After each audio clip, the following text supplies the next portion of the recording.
For the sixth straight match, Memphis 901 FC takes on a team that's in a playoff position.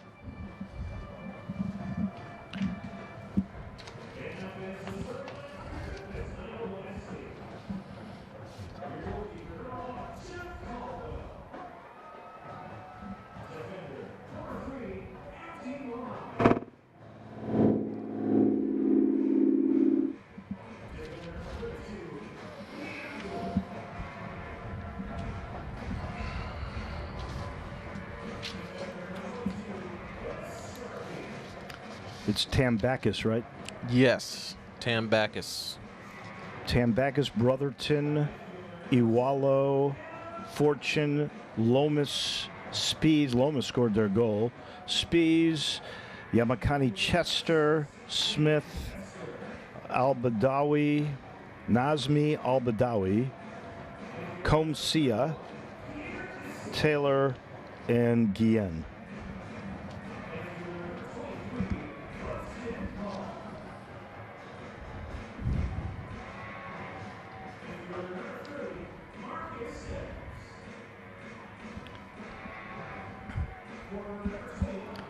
Epps is on loan from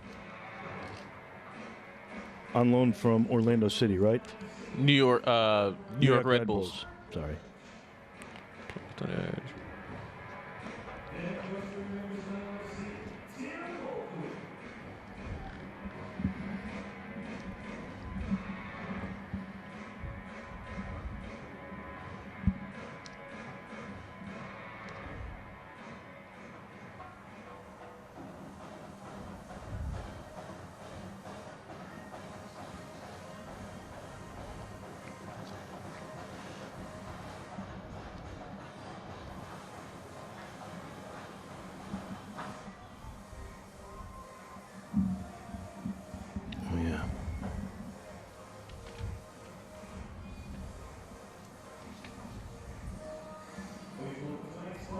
Who's doing the guitar tonight?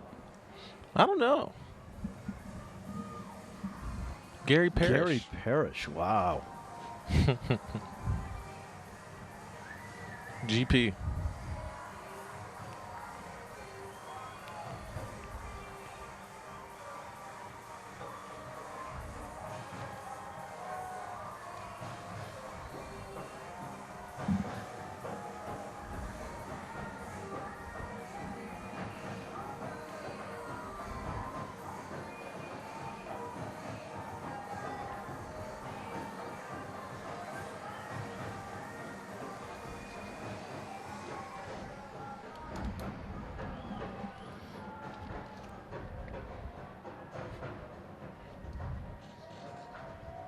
Bluff City Mafia on hand. Are they here yet? Are they all here? Yeah, they're I there. didn't say this, but they're starting to lose some numbers, it appears.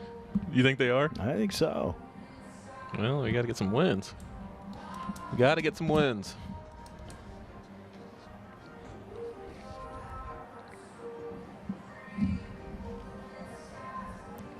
Fortune, Lomas, Tambakis.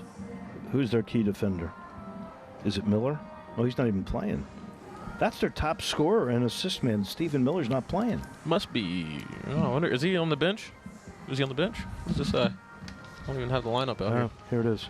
Get the lineup. Deleuze, Rennick, Mel, Christo. No, he's yes, he is on the bench. He is. Interesting. Yeah, maybe coach is going with something different, I guess.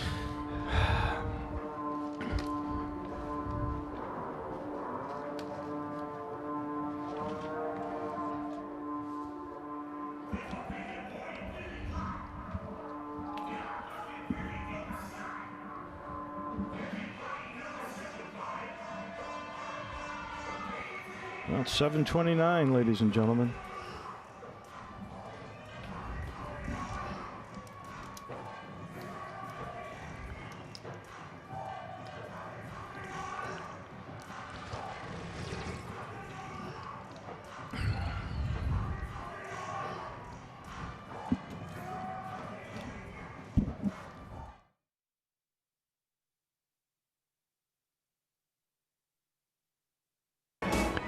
For the sixth straight match, Memphis 901 FC takes on a team that's in a playoff position. But tonight against North Carolina FC, there are three key new faces in place.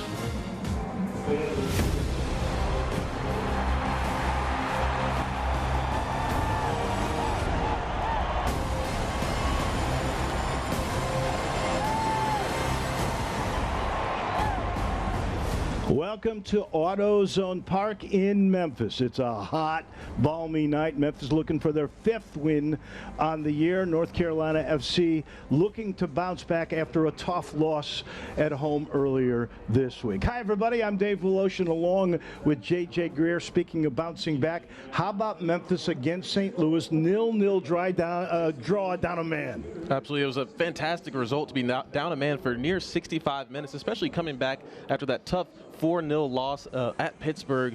Liam Doyle, Marcus Epps, and Pierre De Silva are three recent signings that had a fantastic debut at St. Louis, and I expect for them to have another big game here tonight at home. North Carolina FC in fifth place in the East. Part of the reason, homegrown talent like Dre Fortune. Dre Fortune is a Raleigh, North Carolina native. He's still young at 23 years old, but already has 3 years of professional experience. Last week versus Indy 11, you saw that spectacular curling effort into the top corner. A fantastic goal. He's a great passer. He's capable of spectacular goals, and I really expect for him to have a big performance against 901 FC midfield tonight.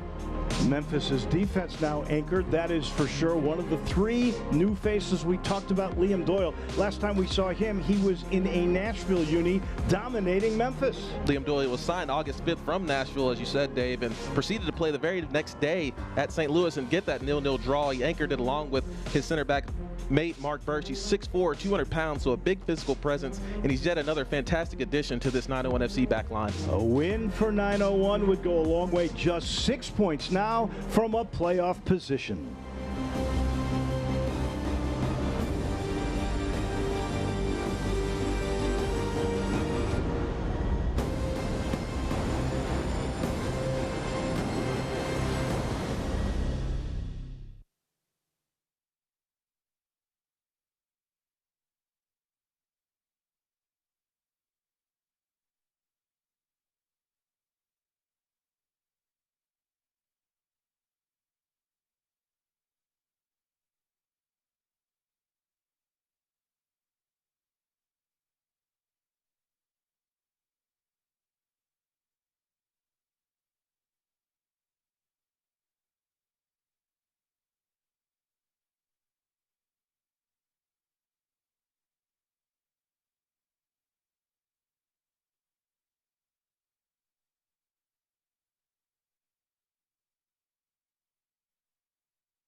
Welcome back to AutoZone Park. Those folks are awaiting a good showdown. Their team, 901 FC, has gotten a point in 3 of their last 4 games. They're getting a little excited.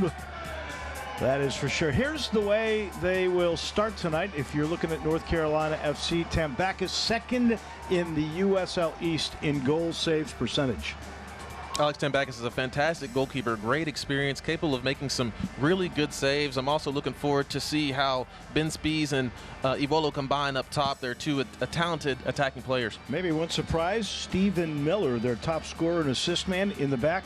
He's not playing for Memphis 901 FC. Caldwell's been terrific, and I can't wait to see this new combination with Epps and Allen up front, and then there's De Silva, and of course, in the back, the big guy, Doyle. Yeah, it'll be really interesting to see this new 4-4-2 that 901 FC is sporting tonight with Marcus Epps and Brandon Allen up top. It'll be interesting to see how they combine. The coach for 901 FC there is Tim Mulqueen, 22nd year. He was in the ring on Friday practicing. He was out there with all the guys, and he's starting to see his ball club come together. Yeah, Tim Mulqueen, he's an intense character, a lot of spark in him, so he's got the guys that he wants. Let's see what he can do with them tonight.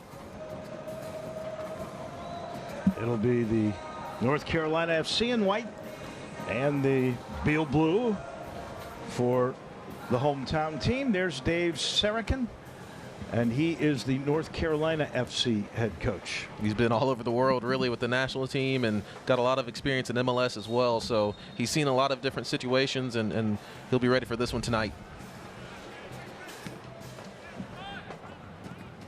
So underway, the smoke comes from the 901 Mafia during the introductions, in case you're wondering. And here's Najum. And our first look at Epps. See the quick feet there from Marcus Epps. That was good defending by the left back and the captain, Aaron Guillen, but you can see what Marcus Epps brings to the table. A lot of flair, a lot of trickiness, loves going at players 1v1. Marcus Epps, a great creator, by the way. 26 chances. That's the best on the team, and here's one of the reasons why. Look at this speed. Fantastic run from Marcus Epps. Into the box, and there's Tambakis with the athletic dive. Yeah, it looked like he ran that one out of bounds, but you can see what he brings to the table. So we have our keys to the match here. It is presented by Memphis City Rides. See how much you'll save when you scoot. Absolutely. The first one we have, play with aggression. Pretty self-explanatory. Play with an edge. Play with a chip on your shoulder. You know, you're in 15th place. Not exactly where you want to be, so go out and get it. Create and take chances. Simple. Get the ball out to Pierre De Silva and Marcus Epps. Watch him create and get the ball to get service into Brandon Allen. Last but not least, 90-minute performance from the first whistle to the last. Play hard, play smart, keep your head and keep your concentration. 90 minutes of performance, be steady the whole way. And one last thing that I know Tim Mulqueen is looking for. He's got big guys, Doyle up front, Allen up front. If he needs them on set pieces, he would like to see Memphis get some points, some goals out of set pieces on corner kicks. Absolutely. When you have, big, strong guys that are good in the air, like Mark Birch and Liam Doyle, and that guy right there, Brandon Allen, who's also, fantastic with being a fox in the box and pouncing on chances inside the box. Get good service into those guys. Let them create for you. Let them score goals for you. Well, the Kunga and Allen combinations already produced 3 goals and a couple of assists since they got here. Think about it. 5 new faces since May. You got to give Andrew Bell a lot of credit, JJ. He continues to try to build this team up. There's a lot of talent out there. You're strengthening your roster. You're getting more depth. And a guy like Lagos Kunga, who's not starting tonight, but I definitely expect him to come in, at some point in the second half, maybe even halftime, depending on how this game is going. But you just continue to strengthen up your roster and get more better attacking players and defensive players for that matter. Mohammed found Epps for just a moment, and that should be 901 FC ball. This is a North Carolina team that is really known for possession. Although in the game, and there was a game earlier in the year in April, 1-1 tied. Birch got one and Lomas got the other for the North Carolina FC. The time was split 50-50 in that game on possession. That was on the road. That was a pretty good feat by the 901 FC. Yeah, good performance from 901 FC. Actually, in that game, as you remember, Dave, I believe it was one of the North Carolina FC players that got a red card in that game. So 901 FC played with a man up in this game, and Cam Lindley's out for this game as he got that red card against St. Louis FC off a tough tackle, probably deserving of a red card. Although he's not a malicious player, he didn't mean anything by it. But it'll be good to see Dan Metzger slide into the middle tonight, as he's a tough player and will give you a lot of bite. Lindley out because of the red card. I'm still amazed. Collier not able to go tonight. He's still got the ankle injury. That the charge into his ankle was just a yellow card. Yeah, it was a tough tackle by Jordan Scarlett of the New York Red Bulls too. You know, his momentum took in as Pierre De Silva has a chance here. De Silva with a quick right foot. Little high. So you see what Pierre De Silva and Marcus Epps are providing. They're driving at players, taking on players 1v1, and winning their battle so far. So far, really good start here for Tim Mulqueen and his side. You saw on the replay here, De Silva running at players, putting it on that right foot. I think that ball might have taken a bounce as he sailed over the bar, but good effort from Pierre De Silva. In that game in North Carolina, Memphis actually had the lead till the 78th minute. And that's what we're talking about tonight. You know, you might find yourself a goal or two up in this game, you know, heading into the later stages of the match. So, you know, playing 90 minutes means keeping your concentration and making sure that you don't give up any leads, or even if you're down, you know, fighting back. Here's Sharpie with a chance, and it's knocked away. Najim into the middle, and it's headed away. Excellent play there as Ben Spees, somebody you mentioned, gets it up in a hurry. And here's Donovan Iwalo.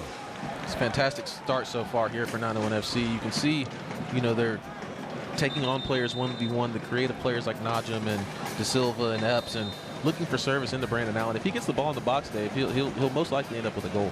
You're talking about an expansion team here that started out trying to get a feel for the level of the game at the USL Championship position.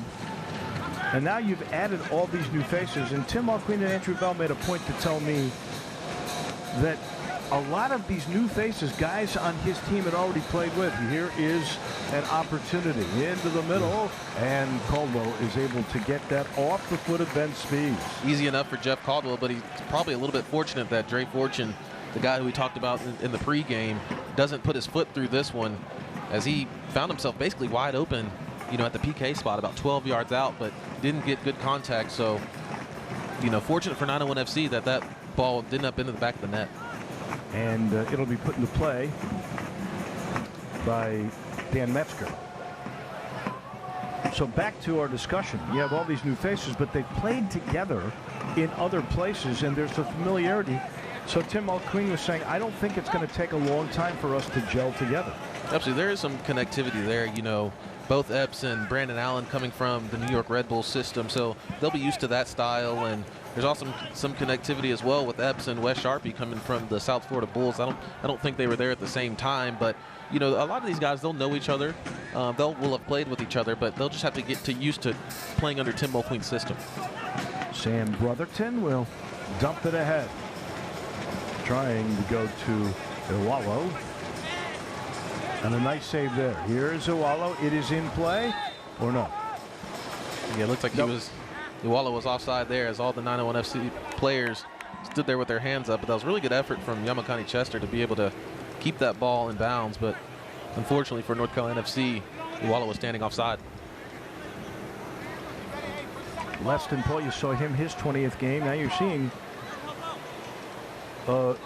new faces, but there are like Birch and like Paul, a bunch of other guys, Metzger, who have played together now for pretty much half a year.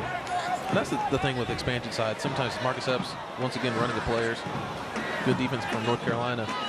With expansion sides, though, Dave, sometimes it takes half a year, sometimes 3/4 of a year in certain situations to find your lineup, find the right guys, and find your system.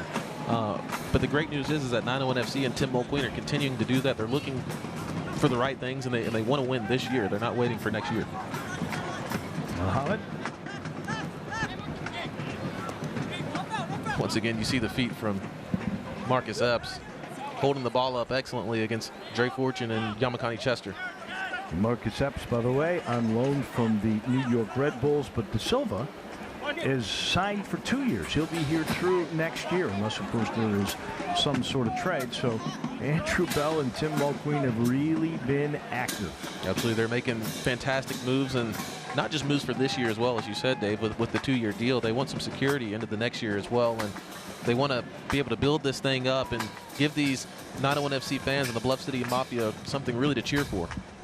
So far early in the game, Memphis with 52% of the possession time. So against the team that is awfully good. 10 wins, 5 losses, 7 draws, 37 points. They score a lot of goals, 36 goals. Have given up only 20. That is a plus 16 goal differential, one of the best in the league. Memphis is more than holding their own. This guy's so critical. Birch, who missed a couple of games, gives it up here, and here's Chester. Mark Birch dwelled on that ball a little bit long, allowed Awalo to take it off of his foot. And what a near move that time. It's still live. Nope, they're going to call it. Metzger went down. And Tim Mulqueen was saying, and we saw it now with Abson just there with Metzger, he wants his guys to be bold with the ball, to try and make something happen, to create. Absolutely, especially, when the ball is in the attacking third, when, I sound like a broken record, but, these guys like Pierre Da Silva and Marcus Epps, when they get the ball in the attacking third in those wide positions, Tim Mulqueen is going to want those players to take on defenders and go 1v1. Here's Da Silva in the middle, a little too far. And this time Memphis a little too physical, and the ball will go to North Carolina. Once again, though, you can see Pierre Da Silva came all the way across the field. He has the green light to take on players and really create and almost have a fluid position. I know Tim Mulqueen will want him to do his dirty work defensively. As you can see here on the replay, Pierre Da Silva, big, strong, physical player. Not a ton of contact there, but Laurent Varga elects to give the foul for North Carolina FC. By the way, referees in the game tonight: Laurent Vargas, the ref; Brian Marshall, Ryan Starr, the assistants; Laura Wiliski is your 4th official. And here's the big guy, Doyle, right back to Caldwell, and the big foot from Jeff.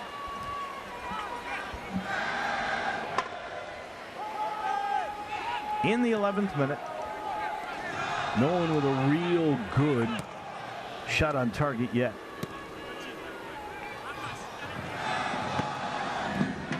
Birch with the clearance.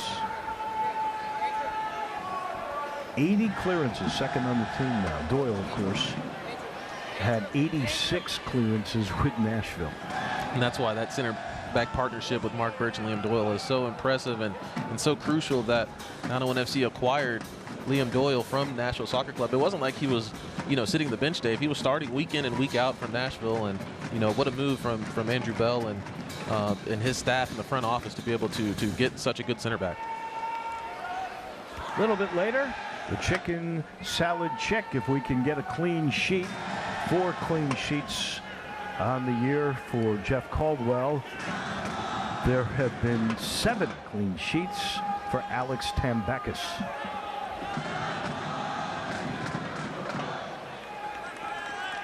Good work rate, good pressure right there from Brandon Allen on Sam Brotherton.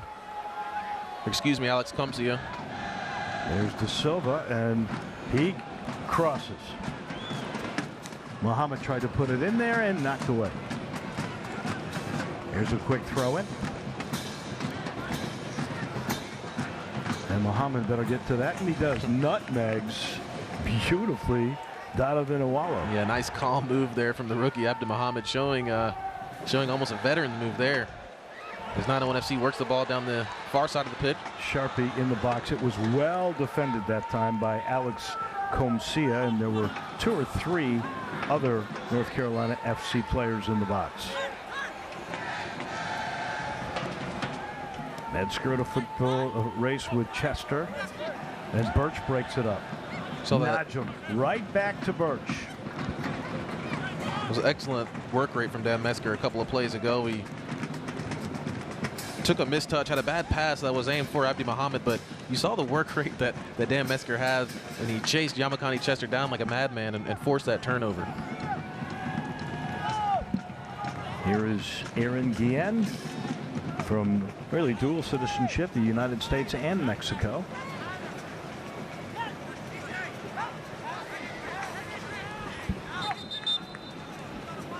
And down on the ground is Muhammad, writhing in pain. Looks like he might have taken a shot to the face.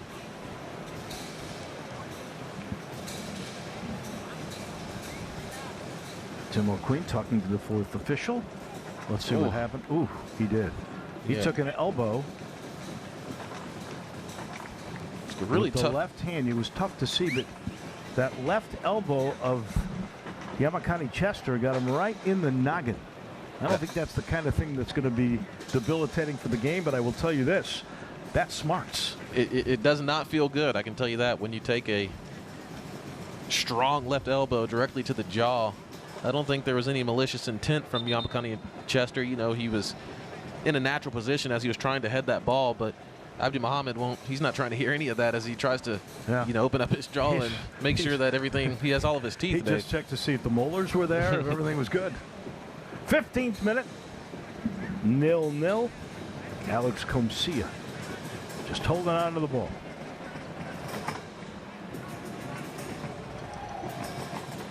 Doyle does a great job of putting his body right in front of Awalo and letting that ball go beyond the Caldwell. That's what Liam Doyle brings to the table. He brings a lot of experience, a wealth of experience to the table. Him and Mark Birch are two really smooth left-footed players and really smart as well. And they really just bring a calming effect to that back line and to 901 FC's game overall. Well, you just look at Doyle. And 6'4", 200, and I'll be honest with you, he looks like he's bigger than 200 to me. He's a big guy, but what's more impressive to me, Dave, is that he's a good footballer. He's really good on the ball. He's technical, and he's a great passer with that left foot. Metzger did a great job to get that to Muhammad and right back. Now, Epps trying to make something happen. It should be a throw-in for 901 FC right in front of their coach. You can see whenever Marcus Epps picks up the ball on the touchline on this near side, he's surrounded by 2 and 3 players. So North Carolina FC knows that he's a very dangerous player. Here's Allen. Slides it to Muhammad. And no one in the middle except for North Carolina. It's a bad turnover from Abdi Muhammad that leads to this counterattack from North Carolina FC, but 901 FC does a great job of getting numbers behind the ball. That was one of the other keys from Tim Mulqueen, was to stay organized on defense and do not get stretched out. And they have not yet at this point. Well, they did a great job on that turnover right there. It could have been a really bad, a really strong counterattack in a dangerous position for North Carolina FC, but 901 FC did great with getting numbers back. Abs keeps it in. He's got Najim to his right and goes the other way. It's a fantastic ball. One winger to another winger. Here's De Silva trying to make something happen, and a quick shot misses wide left and a little too high, and they bang the drums. The Mafia likes the way their team is going to battle here. 56% of the possession time now, and a couple of shots on goal. Absolutely. There was excellent work from Pierre De Silva here. You can see that him and Brandon Allen were on the same side. He wanted Brandon Allen inside the box, but Pierre De Silva did really well to drive down the line and get that deflection off of the boot of DJ Taylor. Here's the set piece we're talking about, and that was a chance for De Silva. It winds up on the foot of Birch. Really good in-swinging ball from Adam Najim. Whips that thing in and forced Alex Tambakis to make a decision, which he did. This one comes to the corner. Look at that touch. Najim with a great save, and that ball went out of bounds. It looked like it may have gone off the foot of Ben Spies. No call, and here's Paul. It's a fantastic touch from Adam Najim on the end line there, but really good defending as well from Ben Spies. And now it will belong to North Carolina. 18th minute. No score in Memphis.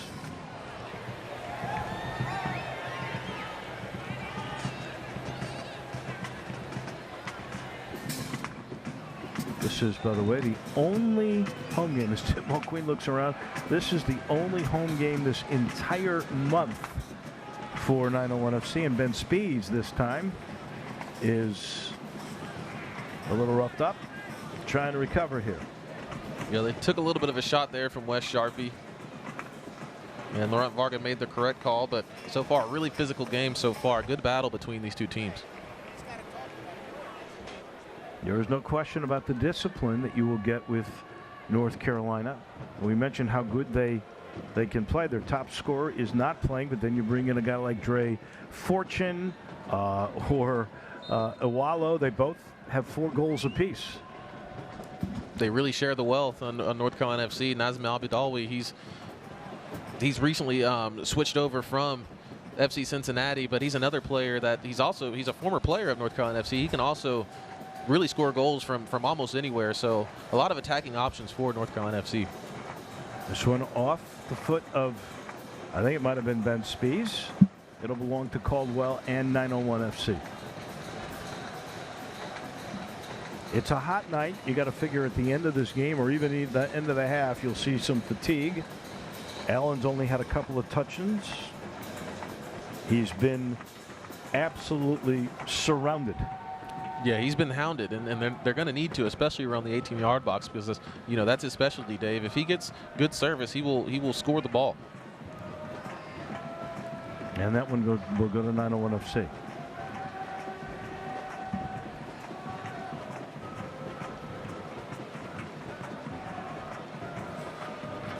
Allen gets a touch. There's two guys right by him. And the foul will be called on North Carolina FC. Yeah, it's good hold-up play right there from Brandon Allen as he drew the foul on Alex Comzia. He is, wherever Allen is so far, I've noticed Comzia is right there with him. Yeah, not a ton of contact, but just enough to make Brandon Allen go down, and smart for Brandon Allen to drop his body and earn that foul for 901 FC, and a free kick that's in a relatively dangerous spot. We'll see an in-swinging ball here from Mark Birch, whipped into the box. Allen and De Silva at the top of the 18-yard box. Loose in the box. Here's there Allen. It is. There's a shot in the goal. 901 FC.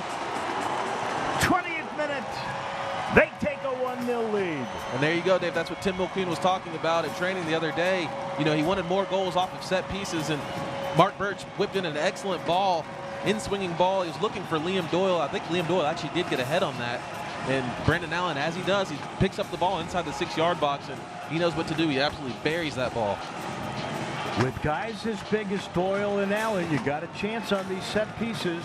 You said it was a dangerous part of the field, and so it was. Looked like Liam Doyle initially got his head on that ball, and once Brandon Allen, he's that's the thing about strikers like him. They're extremely aware in the box. He finds the ball first. You see the guys don't know where the ball is. He picks it up, does a pirouette, turns, and slots this right past Alex Tambakis. Fantastic finish from Brandon Allen, and that's what he does. He's a fox in the box. Tambakis never had a chance, and sliding there, getting a foot on it was D.J. Taylor, but to no avail. And 1-0 for 901 FC. It's a fantastic start for Tim Mulqueen and his side. And so for Allen now, we're talking about his 4th goal this year. And all of them pretty similar, Dave. Slotting the keeper with inside the 6-yard box. He's that's what he does. And if you can go on YouTube and look up his highlights. Basically all of his goals are pretty similar. And once he finds the ball in the box, he's got an uncanny ability to just finesse the ball into the back of the net. I believe that came in 1959 here in the first half.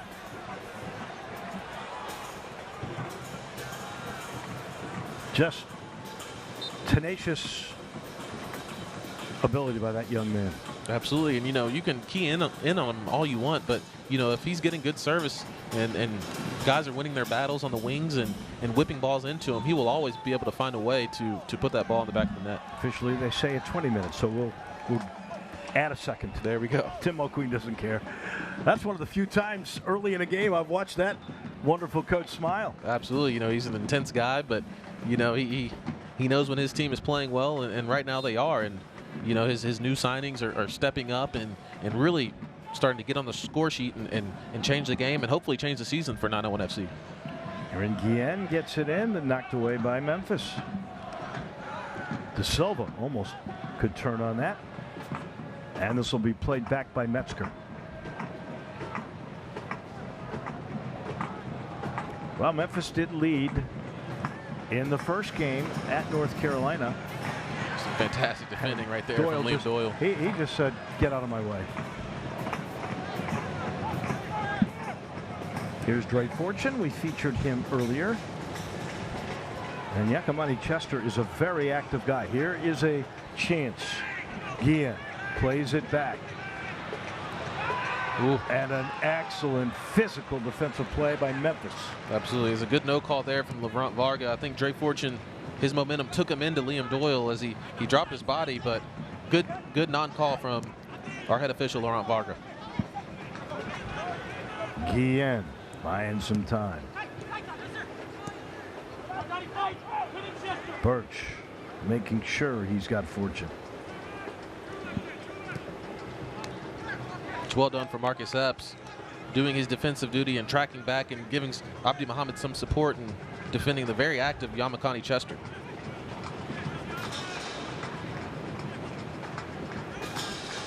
Aaron Guillen looking in. Epps comes to double. Metzger clears. Good. Quick, one touches. No foul call there. Play on. Here's Allen. It's well done from Pierre Da Silva and 901 FC, that midfield, to be able to break that pressure. And now they need to get numbers forward. As you see Tim Mulqueen urging his players to get forward and get numbers into the attacking third. Here's Da Silva. And the ball tackled away. It's excellent work rate from Pierre Da Silva. He started actually in his own defensive third and took a foul, and Laurent Varga elected to play on, but ended up all the way on the other side of the field. So you see how active Pierre Da Silva is early on in this game.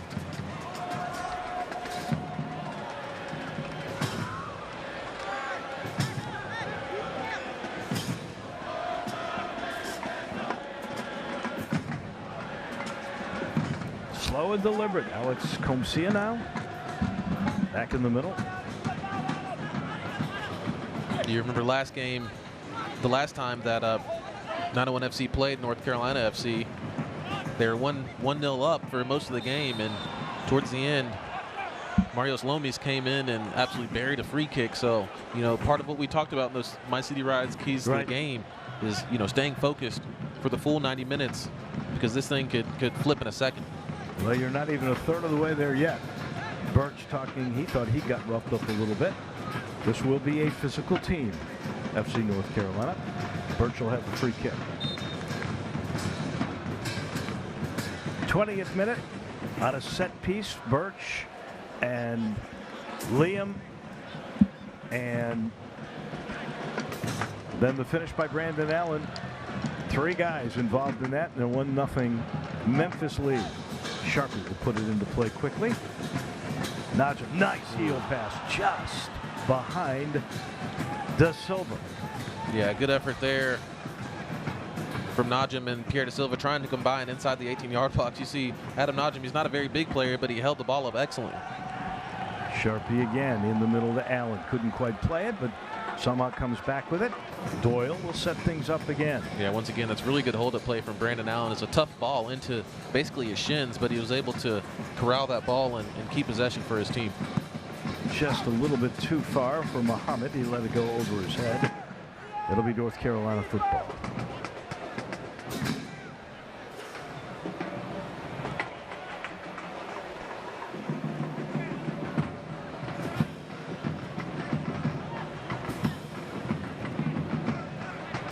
We were looking, we could see no home games except for this one in the month of August. All these 6 playoff teams, this could have been a period where you're getting buried, and yet Memphis is really coming together. Absolutely. They're doing a great job of sticking together. And, you know, besides that unfortunate Pittsburgh result against a surging Pittsburgh team, you've had a couple of really good performances against playoff teams. And see, we have Ben Spees with a powerful shot. A quick one from way out. Yeah, Ben Spees, he's capable of that. He's capable of striking the ball from 35, 40 yards. But luckily enough for Jeff Caldwell, he was able to make that save, and it was directly at him. Yeah, it was. And it was really, I think, the first shot on target in the match so far for North Carolina. Epps with some wonderful moves. And he got shoved from behind. That should be a yellow card. Let's see. Yeah, Pierre Da Silva with yet another very strong run, attracted about 3 North Carolina FC players. Yep, there it is. And a deserved yellow card as he was driving forward, in a very cynical challenge from, looked to be Dre Fortune there, just grabs Pierre Da Silva by the arm. Pierre Da Silva has been giving North Carolina FC absolute fits in the first 28 minutes of this game. Well-deserved yellow card. Good call from Laurent Varga. So here's Birch in an area very close to where he triggered it where Memphis got the one goal in the game. It touched Liam Doyle. It ended up on the foot of Brandon Allen. We could see the same thing here. Yeah, the degree of difficulty on this set piece will be a little bit harder as the ball is in basically the middle of the pitch. But once again, they're looking for Liam Doyle wide open. And Doyle in the middle, and it's knocked away. You see that play right there, taken straight from the training ground for 901 FC. Liam Doyle found himself wide open at the corner of the 6-yard box, and an absolute dime piece whipped in by Mark Birch. Liam Doyle couldn't quite get his foot on that ball as much as he wanted, but fantastic play drawn up by Tim Mulqueen and his staff. So Muhammad will throw it in. And Epps puts it toward Allen, and it's cleared away. So looks like we have an offside call here on that flick off from Brandon Allen. But you can see here Liam Doyle found himself wide open at the edge of the 6-yard box. Couldn't quite get his foot on that ball, but well done from 901 FC. Hey, there's 2 balls on the field. Allen rubbing the right side of his temple there. We hope he's okay. Into the 30th minute. And it's 1-0 Memphis.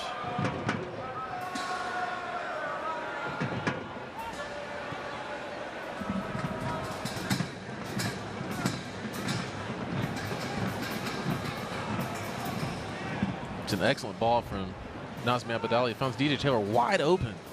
And Metzger got a foot on it. Here's a quick shot. Wow. And a follow that goes wide. It was actually cleared away. I think it might have been Muhammad. The first touch in the box might have been Metzger. And Jeff Caldwell can only say thank you. Actually, it was Paul. Yeah, I think Leston Paul with a goal-saving challenge there as his goalkeeper Jeff Caldwell congratulated him. Fantastic goal-saving tackle from Leston Paul. And here's one that hits the crossbar, and Birch clears it away, and that's the best bit of good fortune that we've seen in the game tonight that goes Memphis 901 FC's way. Really good fortune for Jeff Caldwell and his back line. I think Jeff Caldwell was beat on that deflected shot from, it might have been either Abadawi or Ben Spees, but I think it might have been Spees, and it was deflected, but it went off the crossbar. All of a sudden, the heat has been applied by North Carolina.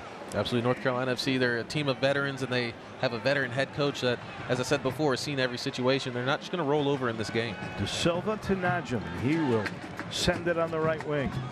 This is what you want here. Marcus Epps. Is Epps. Tried to go through 2, and that was 1 too many. And that's the thing, Dave. You know, when you're 1v1, you know, those are the times you really want to drive at players. But 2v1, 3v1, it's going to be a lot tougher for you to beat your man. Chester.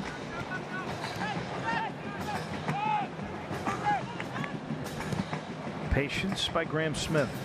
He crosses too far. It's much better pressure right there from Wes Sharpie, not allowing DJ Taylor into the space that he had a couple of plays ago. You saw, look at Leston Paul. Jeff Caldwell was for sure beat on that play. A fantastic goal-saving challenge from Leston Paul. You saw in the replay here. Yep. Ben Spees takes a shot that might have deflected off Paul again. I think it was. And Jeff Caldwell looks like he owes Leston Paul maybe another drink or two. You know, especially if words of money. You know, if this game ends up in a shutout. That was taken right away by Ben Spees. And Birch will let it go all the way to Caldwell. 32 minutes in the books here. Memphis up 1-0 thanks to Brandon Allen on a set piece. Birch and Doyle involved. Once again, you see the skill from Liam Doyle there as he cut his defender and then played a beautiful ball to Muhammad. And here is Epps putting it in the middle. Cleared away, and it'll be a goal kick, a corner kick, I should say, for 901 FC. Another really good driven low ball from Marcus Epps. You saw Brandon Allen put his hand up there. He was a little bit late running onto that near post, but that's the right idea from 901 FC. Once again, you see Marcus Epps whips this ball, and it's taking some bounces. Really good clearance from Alex Comzia, but Brandon Allen was lurking, coming for that near post. Birch with the corner. 3 total shots for Memphis now, 3 for North Carolina, but 3 chances created to 1. The better opportunities, and of course the goal. Here's Birch into the middle, high in the air, and Birch will trap it. It's a fantastic touch right there from Mark Birch. Looking to go to Najim on a shot that was supposed to curl. It doesn't, and a good move by Chester. Chester sends it ahead. Spees. Now into the middle. You see, Nano Iwalo. see a little bit slower in this transition here, getting back. And that one Doyle cleared away, and it went right off a North Carolina player. Finally cleared all the way to the midfield line. And Ooh. Here's a great chance. Allen couldn't beat Tambakis, who had to come all the way out, halfway between the 18-yard box and the half-court line. Yeah, not the best back pass from the center back, Alex Gomzio. As Brandon Allen was once again lurking, but Tambakis was aware and stepped off his line and was able to clear that ball. It is hot. It is muggy. It's nice to have, if you're a 901 Memphis FC fan, a lead. And they were trying to send that forward, and Doyle sends it ahead. Najim in a fight. Here's Epps. And again, too far. I think he was trying to go to De Silva. Yeah, he was definitely looking for De Silva on that play. He made a couple of nice moves, but, you know, it's going to take, you know, probably a few games at least for Pierre De Silva and Marcus Epps to get on the same page and to really sharpen up, as you see this excellent volley pass from Adam Najim out wide to Abdi Muhammad. Muhammad go to work.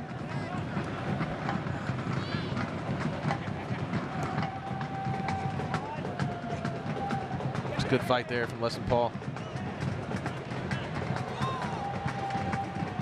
Paul again leaves it for Epps, and now Muhammad. It's much better ball movement from 901 FC. Well, you see Birch and you see Doyle back there, and don't you have a lot more confidence? Absolutely. Two left-footed players, as once again Liam Doyle sprays another beautiful ball out wide to Marcus Epps. And knowing you've got options in the future with Collier up front, and don't forget the poise of Lindley, who's not playing tonight because of the red card. Here's a chance for Sharpie. Oh, he was trying to get that over to Najim. It's a good idea from Wes Sharpie, just didn't quite get the execution right, but 901 FC once again keeping the ball, working the ball around really well in this first half.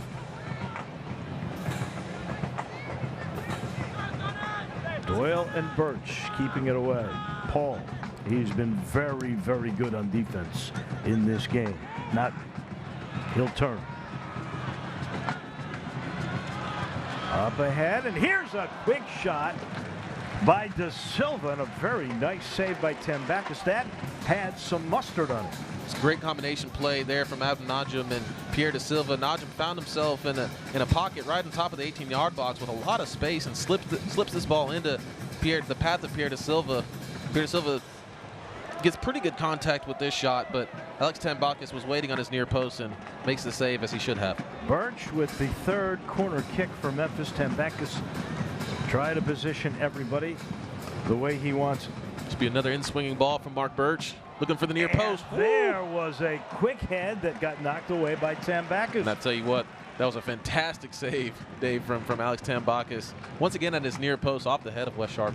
Sharpie was able to get in, and now you're talking about a lot of different guys that you can bring forward that have some size. That was a fantastic save from Alex Tambakis. That ball was almost across the line, and he did an excellent job as well to be able to clear it over his goal. And Birch so good at getting these pieces in the right place. This one, a header by Epps off the post. I think, did they call foul offsides on that? No offside at all. Just didn't quite put this one on target, Marcus Epps, but a great header. He was almost surprised that he was so wide open it came to him. Well, Tim Mulqueen made the point to me yesterday in practice. I want creation off of set pieces. Look at how close that is. It's a great header from Marcus Epps. He just unfortunately was not able to put this ball inside the post, but he didn't know whether to go with the foot or go with the head, but he made the right choice, just was inches away from putting that in the back of the net. And Epps knocks it out of bounds.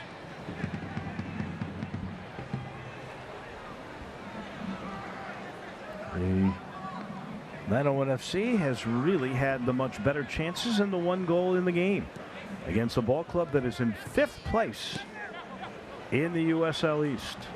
And so far, 901 FC definitely looking like the stronger side in this first half at home.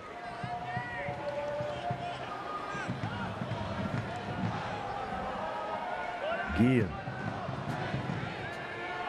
has to play it back. Memphis aggressive. They've only got, on the official stance, one big chance for Memphis. I think they've had 2 or 3. Absolutely. No, I think 901 FC is, you're exactly right, had at least 3. You know, we saw 2 of them in succession right there. 3 of them actually with that De Silva shot at the near post, and then the Wes Sharpie header to the near post, and then that Marcus Epps header that deflected off the post. So 901 FC really putting the pressure on North Carolina FC in this first half. North Carolina with the throw in. Here's Guillen. Doyle all over that one in the middle and cleared away momentarily top of the box. Here's a quick shot by Spees, and Caldwell right there for Memphis. Yeah, once again, Jeff Caldwell sliding his feet, working his feet nicely to get behind that ball and making the easy catch.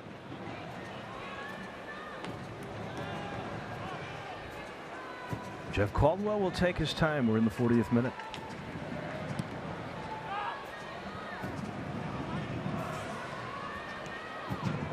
Najim gets it over to Epps.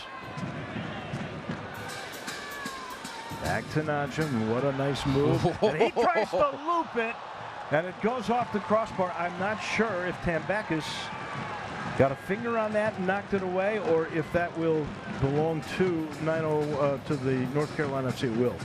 It's fantastic footwork there from Adam Najim with the Iniesta move, lulling the North Carolina FC defender DJ Taylor to sleep, and then just lobbing this ball, chipping this ball to the back post. Looked like he might have had Alex Tambakis beat. Alex Tambakis is a very large keeper at 6'6", but fantastic individual effort from Adam Najim. So you've had one off the post and one off the crossbar. The North Carolina FC had one off the crossbar that was deflected by Paul. And of course the one goal by Allen in the 20th minute.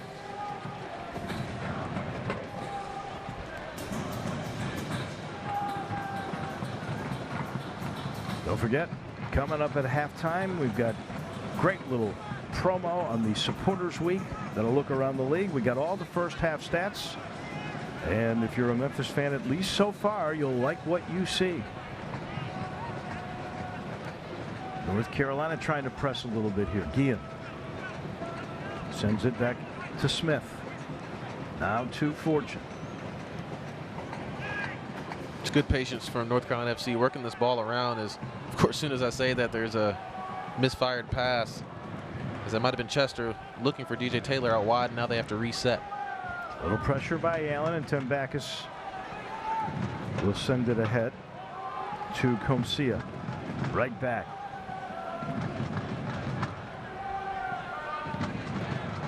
So they will hold, especially in their own zone, and that's why they've had the better of it now, 54% to 46%. But the better chances created now 6-2 by 901 FC, and of course the one goal by Allen. And that's the most important number, the most important stat. Chances created and goals scored. Guillen crosses it in the middle, and a good knock away with the noggin by Muhammad. It's well done there from North Carolina FC, working the ball around, getting the ball to Aaron Guillen as he whipped in a ball. It wasn't the best ball as it found the head of Abdi Muhammad at that near post, but once again, better ball movement and better overall service from North Carolina FC. This will be just the second corner kick in the match for North Carolina FC.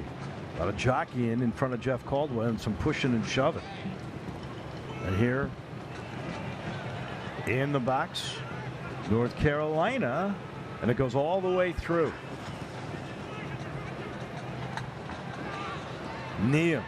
Doyle was able to finally clear that away. Yeah, he used that big 6'4", 200-pound physical stature that he has, and really just didn't have to do it, just stood still and jumped and was able to clear that ball out of bounds.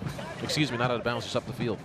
Graham Smith sends it in the middle, and that was Chester again, and Caldwell right in front of a North Carolina player was able to get to it. It's a very good step from Jeff Caldwell, waiting in his near post, really pounced on that ball, didn't allow any North Carolina FC players to make that near post run as he read it.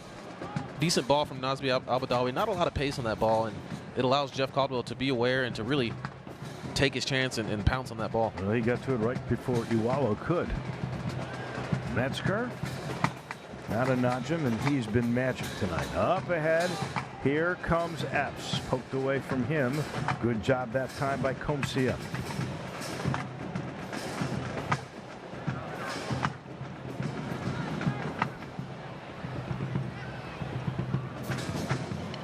Epps again. Sends it backward.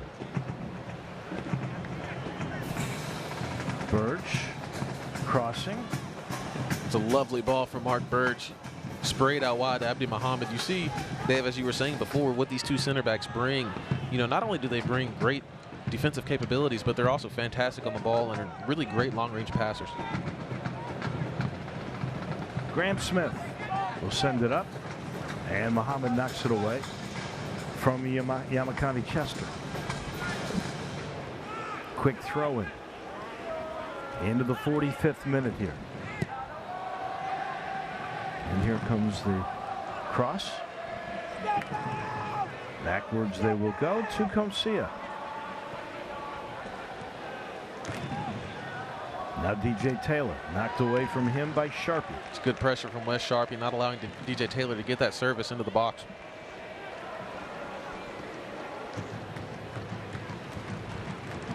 Shouldn't have a lot of extra time. No substitutions, very few injuries. This game has had a really good flow to it so far. Into the box, and Muhammad clears that away with his head.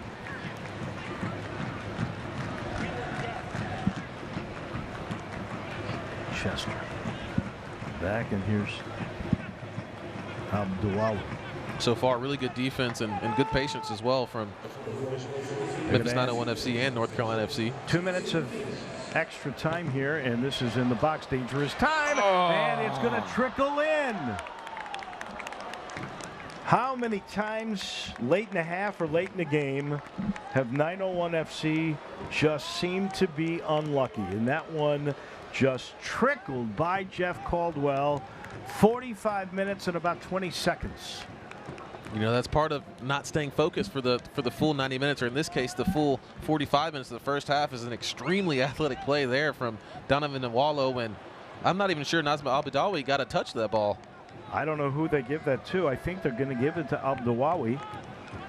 Nazmi Al. I think Al-Badawi did get it. I think he's the last one to get it.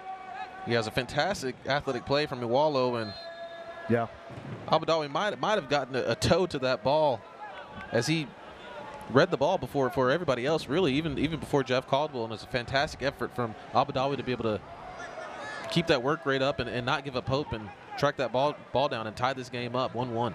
Al-Badawi, I think, at about 45-20, and all of a sudden AutoZone Park is going flat. Here is another quick move into the box, and De Silva cleared it away. It will go to Iwolo from 40 at the 45-minute mark.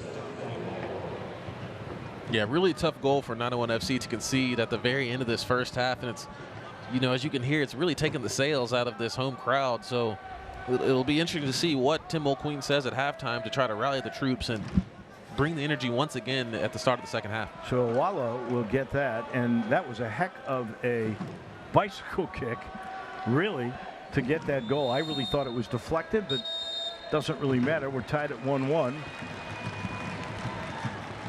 And that is your half. So Memphis had so many chances, crossbars and back posts. And in the end, that man, Iwolo, he was able to tie it all up for Dave Sarakin and his 901, his North Carolina FC team. That has not deterred the Memphis Mafia at all, though. That is for sure. But my goodness, when you look at this, you're going to see so many chances by 901 FC, but there it is. Brandon Allen, he got that first goal. It ends up, we're all tied here at AutoZone Park at the half.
Just about a full moon and some crazy things at the end of this half. Iwalo scores in extra time, and we're tied up at 1-1.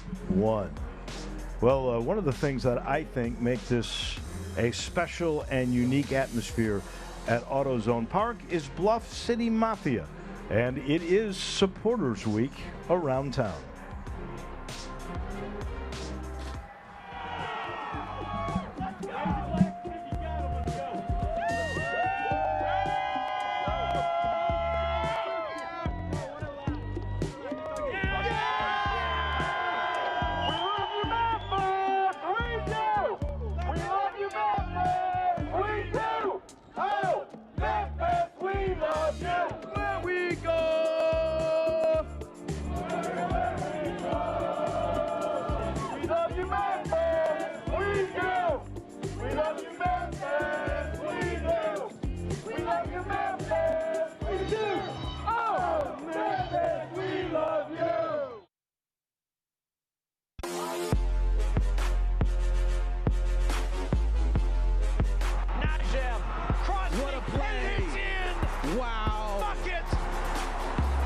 Weaving his way through. Elliott Collier for the hat trick.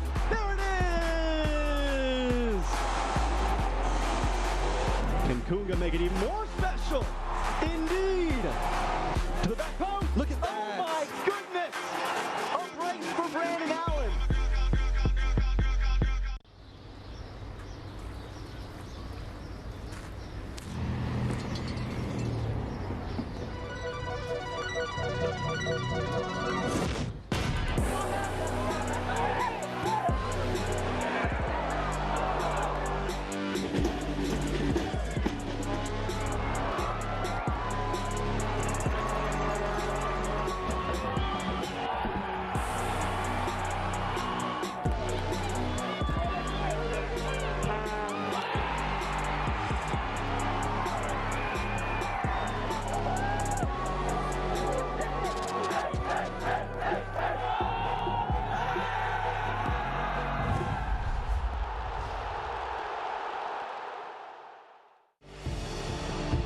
Fortune can hit from here. Oh!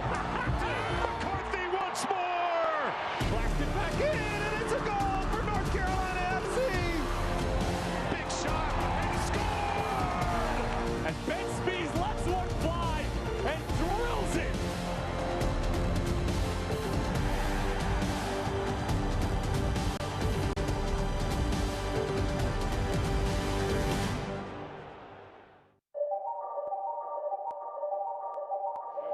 Fit in with Bethlehem and really Philadelphia. Prater lofting, header snap in. New Mexico to run away with it. Weehan stealing it now. The ball. Fortune can hit from here. Nice! And how about North Carolina FC? Gets the return ball. Now Chavez to have a goal! What a strike from Ivan Chavez! His fourth of the year at Fresno FC. Moto clipping it in towards the... Oh, what a save! Tejas in a second save! Dos Santos was in behind. Oh, that's a one.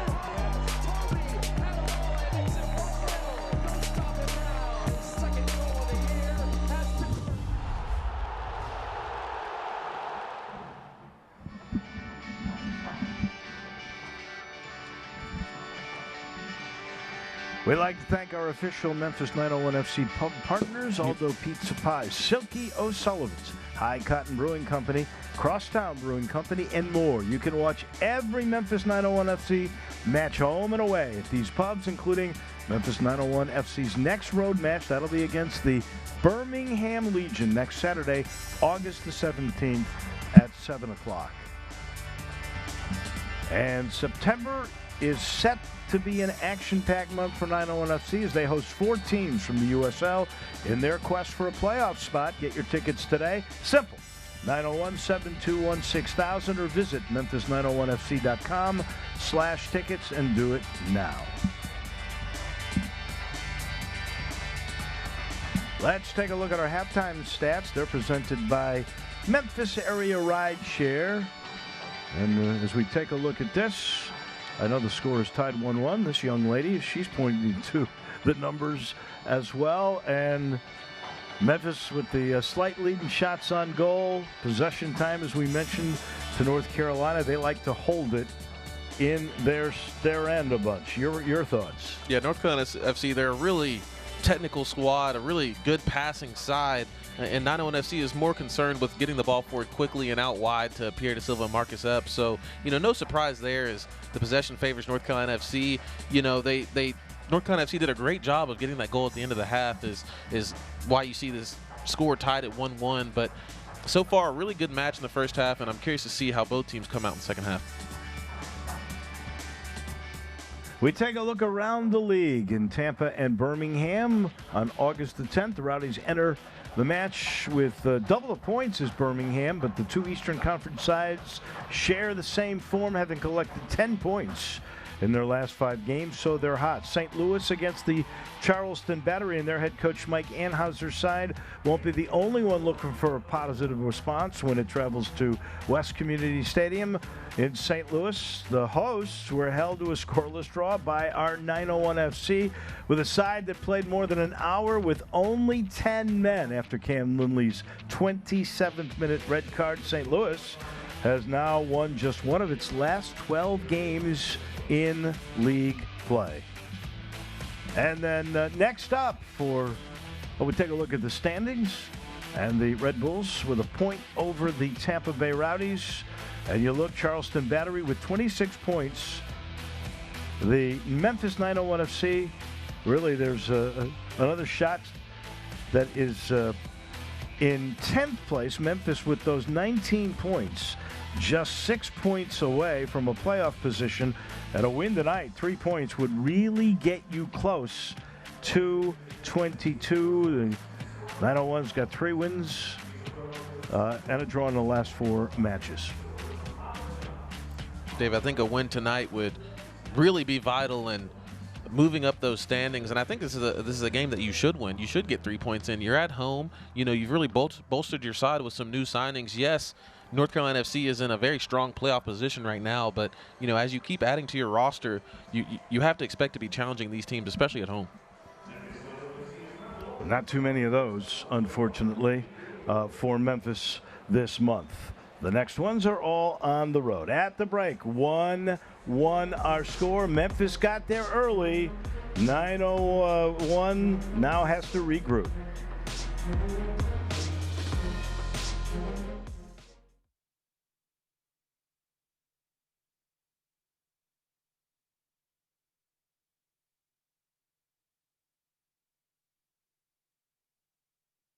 New York Red Bulls 2. His momentum took in as Pierre Da Silva has a chance here. Da Silva with a quick right Winger foot. did another one.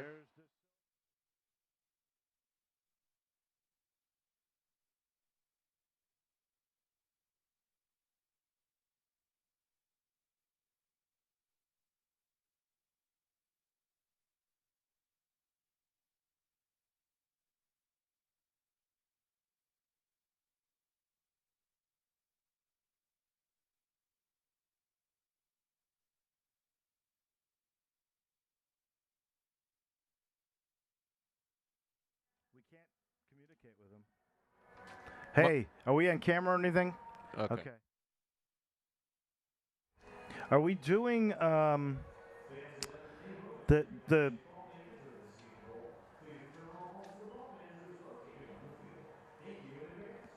highlights? Okay. So this next up for Memphis, I don't know where I got that. I blew that.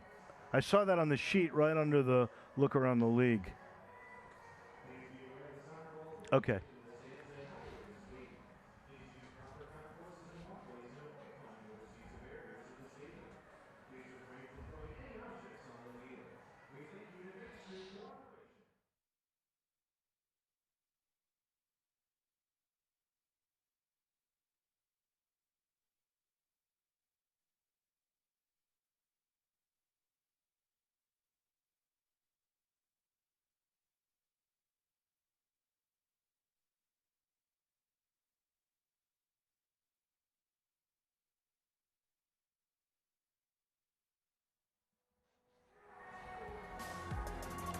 Turned out to be a beautiful night here in Memphis. Rainy yesterday, gorgeous. There's the sunset on the river, and these guys are having a very, very good time. They saw their team take the lead at the 20-minute mark by Brandon Allen, a really nice set piece. And you can watch the new faces like Marcus Epps making things happen, JJ. Absolutely. Marcus Epps and Pierre Da Silva, as you see here, really got the action started for 901 FC. And you saw Brandon Allen here just find the ball first and pirouette and chip this ball up. Really clever finish as he lifted that ball up over the foot of Alex Tambakis and was able to finish and give 901 FC the lead 1-1 at this point in the game. I think DJ Taylor may have gotten a foot on that too, but it wasn't enough. And then there was some great, brilliant play by Leston Paul. Yeah, Leston Paul with the excellent goal-saving tackle to keep the ball at the back of the net, as North Carolina FC and 901 FC both had some excellent chances in the first half. And this one just a little too high off of Najim, who made a great move, and here is the equalizer. Yeah, the equalizer. What an athletic play from Donovan Awalo with the kind of overhead kick, bicycle kick hybrid play. And I'm still not sure Nazmi Abadawi got a touch to that. I thought he did, but they give it to Iwalo, and doesn't matter. It comes in extra time. Tim Mulqueen, who was so happy early on, wasn't so happy when they went to the locker room. And now we've got 45 more minutes, and we are knotted at 1-1. Yeah, I wouldn't be too happy either if I was Tim Mulqueen to concede that goal so late in the first half. But give credit to Dave Sarakin and his squad at North Carolina FC. They continue to fight, and as we said, for 901 FC to win this game or get a result at all, they're going to have to stay focused for 90 minutes plus. Mark Birch always steady in the back. It's nice to have Doyle. Those two were involved in the Brandon Allen goal. And you know, here's the one thing. 21 goals in the last 15 matches for 901 FC. That 8 in the team's first 10 games this year. So they have definitely got more power, more fire options than they had in the past. And Doyle is a guy who steadies you in the back. It is a different look now. There's Apps. It's just, you get a different feel. Yeah, absolutely. You know, I think that's part of, you know, as the season progressing as well, and guys working together and becoming, you know, more gelled and more on the same page, and also just increasing the firepower. You know, as you said, Pierre Da Silva, adding him and added Marcus Epps and Brandon Allen. You know, you basically have a new look front three, and you know, they haven't disappointed so far in this game and the games previous. Good crowd again. 10 home games. The average attendance at AutoZone Park for 901 FC, 7,001 fans. Fantastic support so far for Memphis 901 FC fans and soccer fans and Memphis in general. You know, I think this has been a long time coming. There's a really strong soccer community in Memphis, youth soccer community, and also adult soccer community as well. It just goes to show, you know, if you build it, they will come. It does not need to be said that the last 5 minutes and extra time for Memphis have not been brilliant halves and games this year. How important, though, are the first 5 to 10 minutes of the second half? Now, they're equally as important. You know, you can win and lose games in the first 5 to 10 minutes of a game. If you come out strong and, you know, you bang in a goal or bang in 2 goals and catch the team flat-footed, you know, that could be the game right there. So, you know, they always say the first 15 minutes and the last 15 minutes of the half are some of the most crucial periods of time in a game. Guillen with the throw-in, and there's Doyle taking it away.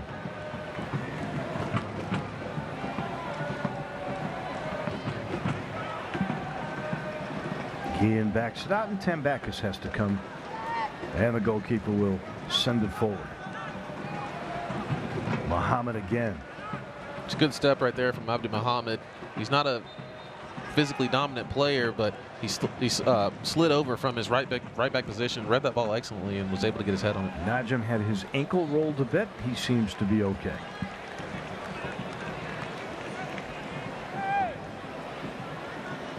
See, those bright red boots from Adam Najim have been pretty busy tonight, as you've seen the fancy footwork from him time and time again, and he continues to run at players and showcase his flair.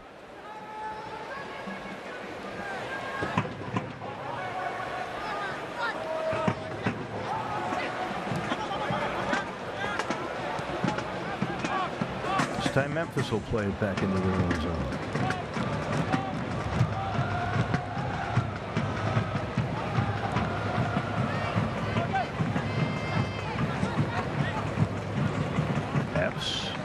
Crosses now.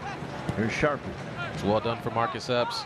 Sliding in over from his right winger position, continuing to beat players. Here's a shot, a save, rebound, and a goal! Looks like there might be a handball in this play, Dave. I think so.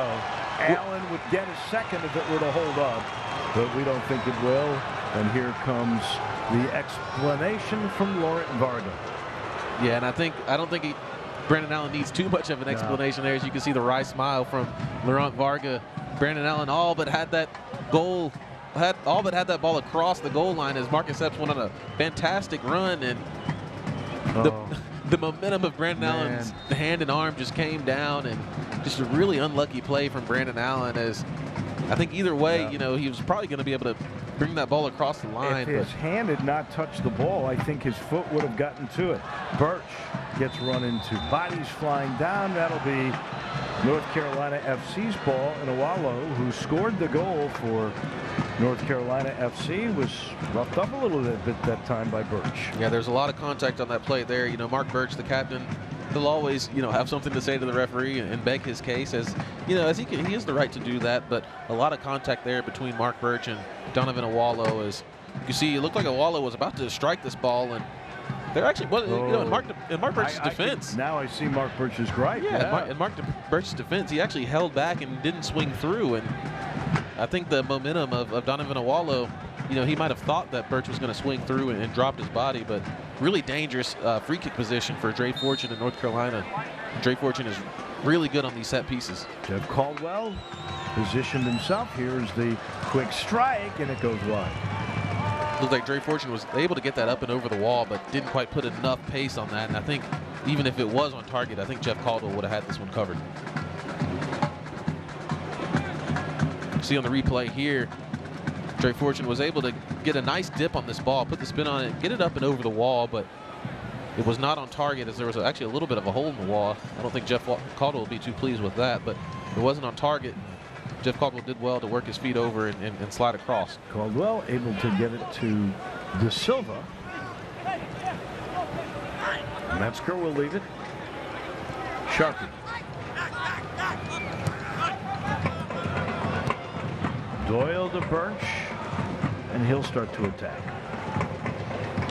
It's an excellent ball from penetrating pass from Mark Birch into Marcus Epps once again. Epps into the box, that's on goal, and the easy save for Alex Tambakis. It's really not that bad of an effort from Marcus Epps to whip that ball across the 6-yard box. You know, he's looking for Brandon Allen or somebody from 901 FC to make that near post run. You look at Epps, and he's a big guy. You wouldn't think he'd have that first step that he's got, but he does. He's an extremely quick player, and he loves using it. He's got a great change of pace in his game. He slows it down, speeds it up, you know, and really keeps the defenders on their toes.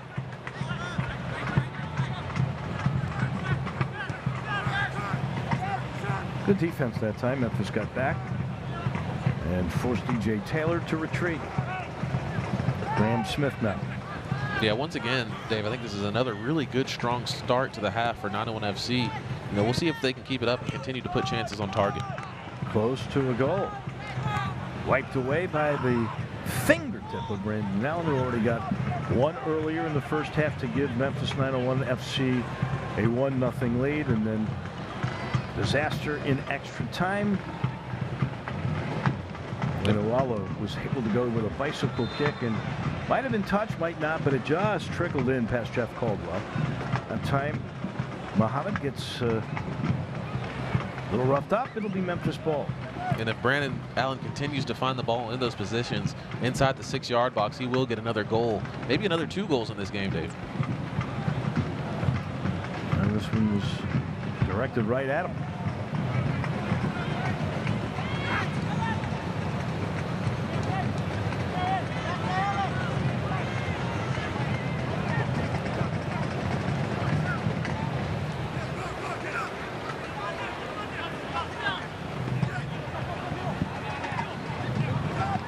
Kosia, very deliberate.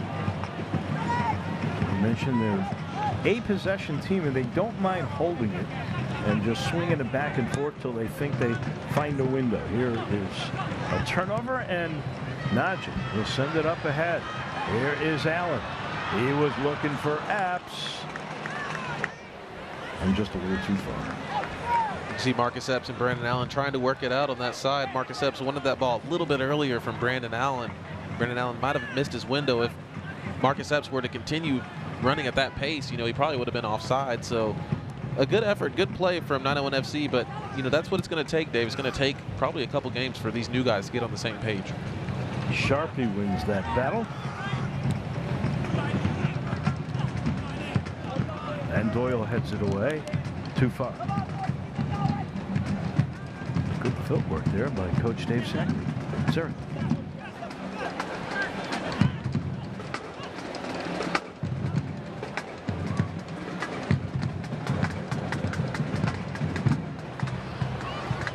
Couldn't keep it in. Oh, they don't call him out of it. Yes, they do.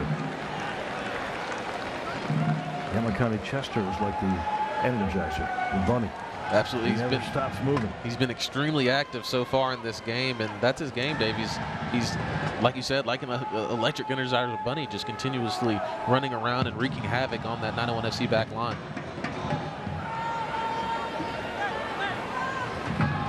Nice move by Allen. He'll get it to Najim. He'll play it back to Muhammad, and a good, well, he thought a good chance there, but a turnover, and another one again. Yeah, not the best. Well, it looked like the turf monster right there caught Yamakani Chester. Really fortunate for Abdul Muhammad. The first base line absolutely got him.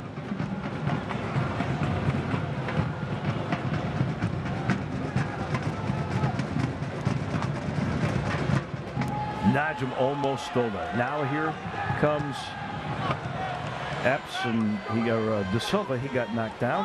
Yep. Right back, and here comes the press one more time from North Carolina. Chester. Fortune has it taken away by Birch. He'll clear it up ahead, and Epps has some room. Yeah, Dre Fortune trying the spectacular move there, but Mark Birch has seen it all and done it all and was not fooled at all by that pass. As you can see, Dave, about 10 minutes into this game, it's gotten a little bit slow so far and a little bit sloppy. I know 901 FC and Tim Mulqueen and his staff would like this game to clean up a little bit for 901 FC. One touch to Sharpie. Now to Doyle. He sees the pressure. Paul finding some room, and he gets tripped up, and we've got the call. It's a fantastic run there from Leston Paul. Just putting the team on his back and really taking initiative, and just ran at players directly up the gut of North Carolina FC right through that midfield and drew the foul on Alex Cumsey in a really dangerous spot outside the 18-yard box. Cumsey, a kid from Canada, did not like that call. There was no card given that I saw. And Memphis will have a free kick here. Yeah, really brave driving run from Leston Paul, and it's definitely a foul on Alex Cumsey. I don't know what his gripe was. I don't think he really got any of the ball, and his leg was up pretty high and really caught all of Leston Paul, as Cumsey did receive a yellow card for that tackle, and I think deservedly so. Another good call from Laurent Barker, who's had a really good game officiating so far. Third yellow card of the year on Cumsey. Here's an opportunity. Najim, no, it's Birch, and he's going to fire, and it's too high. Saw Mark Birch just put his foot through that ball and doesn't quite get the dip that he wanted to, and sails this one over the bar. So both teams now with free kicks in areas that could be dangerous, and neither had much chance. Yeah, neither team able to capitalize off of the free kicks and shooting positions. Of course, Mark Birch in the first half had that excellent free kick that was a pass, had a couple of good ones to Liam Doyle, one of which that ended up in a goal for Brandon Allen. So, as this game moves forward, I think free kicks will continue to have a major impact on this game. Doyle clears this one away. He's got over 90 clearances on the year now.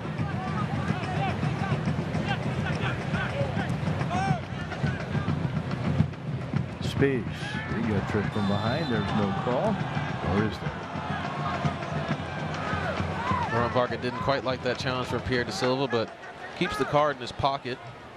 Looked like he thought about that one for a couple of seconds. I think it was the right call. He got a lot of speeds. Got a lot of speeds, and it might have been from behind. As you can see, he lunged and didn't look like he got too much of the ball. Might have got a little bit of ball, actually. And that was not worthy of a yellow card. Here is a quick opportunity And again, the Yamakani Chester in the right spot. Fortunately, no damage for 901 FC. Yeah, Yamakani Chester found himself wide open on that back post, but got this one basically completely wrong and sailed it over the bar. Tried to use the inside of his foot and place it, but was not able to get the correct power control. Epps tries to apply pressure. Smart play by North Carolina FC, and they will start it all over.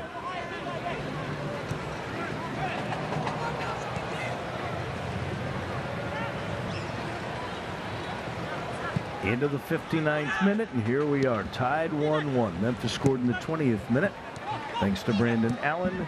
And then Iwola with a beautiful kick in extra time tied it at the half. 1-1. We are still right there.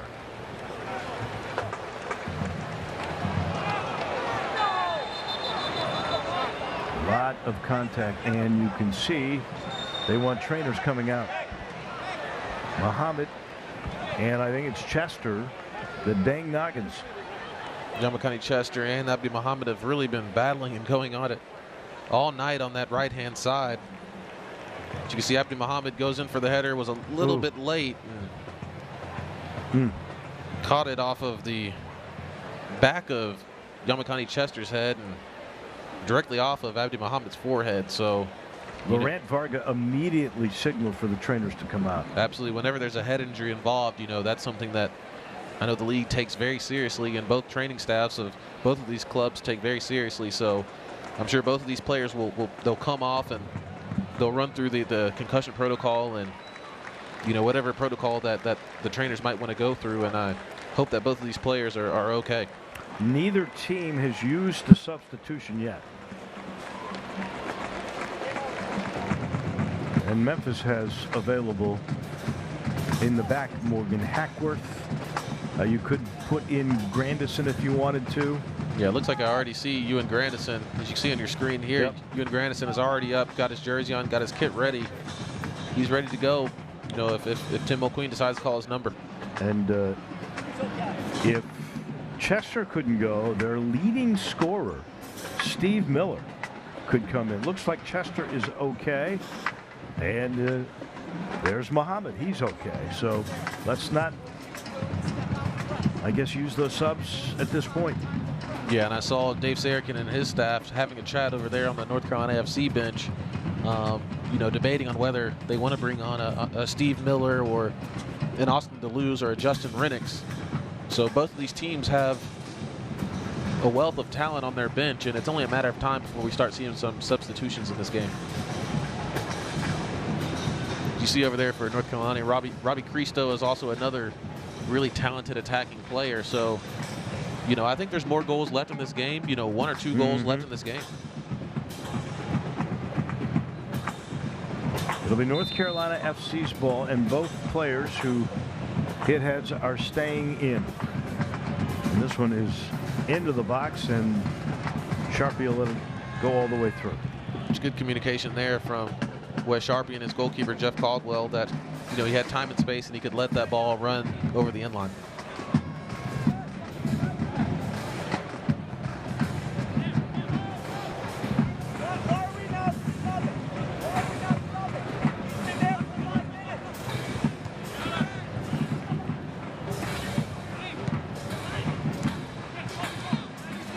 Look at Pierre Da Silva. Beautiful skill from Pierre Da Silva. And down that side. Here he looks toward the middle.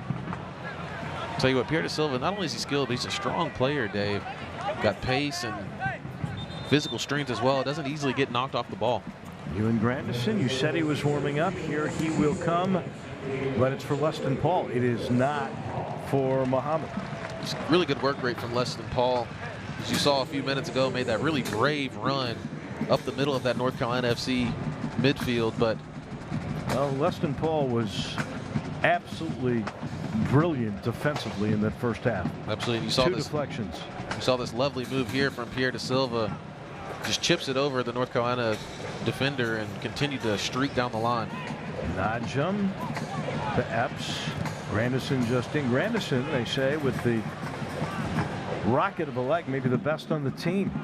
Yeah, Ewan Grandison has an absolute cannon for a shot. You know, if he gets time and space in the middle of the field, he will be more than happy to let that thing loose.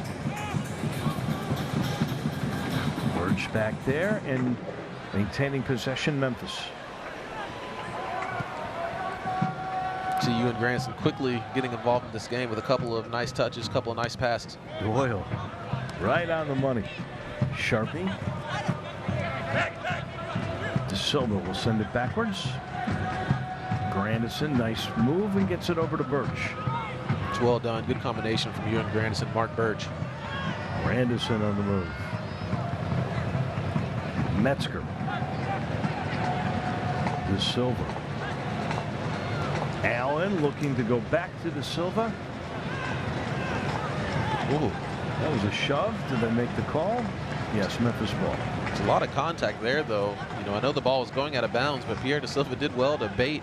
I believe that was either Alex Cumzia baited him into that, or maybe Sam Brotherton, excuse me, baited him into making a challenge into the bag. A lot of contact there, but Laurent Margot wasn't fooled by anything. And once again, it's hot here, and Yamakani Chester, he might have problems with legs and on his head where he bumped heads with Muhammad. Yeah, it's a hot, humid, muggy night, as you said, Dave, and he's taken a few really hard challenges. So, you know, 64, 65 minutes. Yamakani Chester has been an Energizer Bunny, as you said before. He's put in an absolute shift. So, as we can see here, it looks like it might be Stephen Miller is up off the bench for North Carolina FC. He's a guy who has played in 21 games, 7 goals, and 5 assists. He was Player of the Week. Week number 21 in the USL Championship. Here's a guy, experience and dynamic. It's not going to get any easier for 901 FC and Abdi Mohammed over there on that right-hand side. And there is the call. So out goes Chester, who's been awfully good from North Carolina, but in comes the goal scorer and creator. Quite a combo. It's going to be a really challenging last 25 minutes or so for Abdi Mohammed to be able to get a hold of Stephen Miller. If Stephen Miller does indeed move into that left winger position, excuse me, to directly replace Yamakani Chester.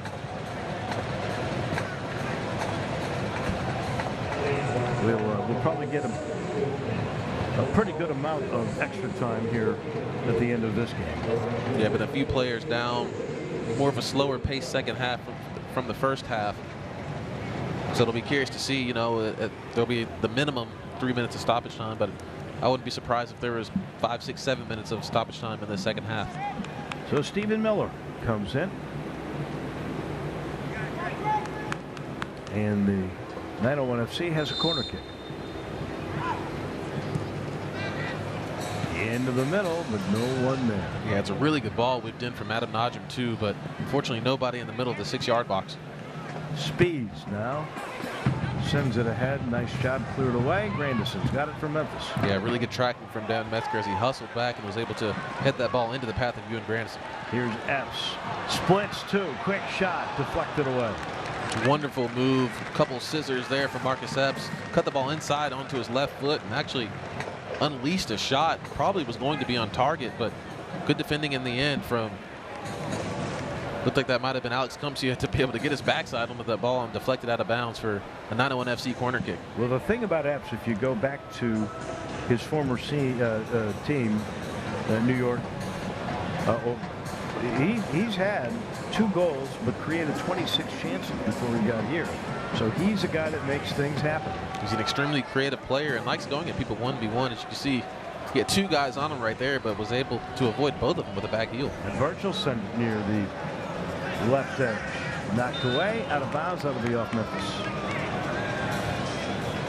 It's better attacking sequence, though, from 901 FC as they continue to run at players and get service into the box, but good defending from North Carolina FC.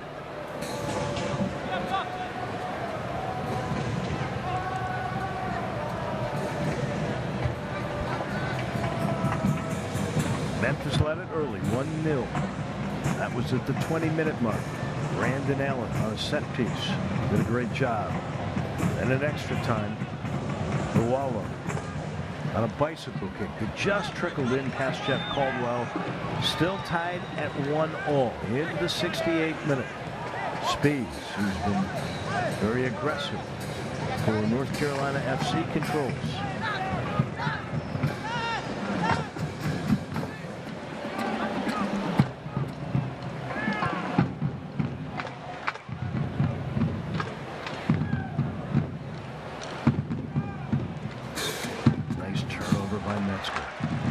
Lovely defending there from Dan Metzger to keep his cool as well once he won the ball and complete that pass and break the pressure so that 901 FC could maintain possession. Epps blows right by one and then gives it away. Yeah, good tracking there from Stephen Miller. Marcus Epps made him look a little bit foolish with that initial move, but Stephen Miller, with the fresh legs and the effort, was able to poke that ball away in the end. Mohammed with a push. I'm not sure. I think this was some pretty good acting that time by Olalo. Morant Varga also as well gave the international symbol to Abdi Mohammed no more, or else he'll be receiving a yellow card.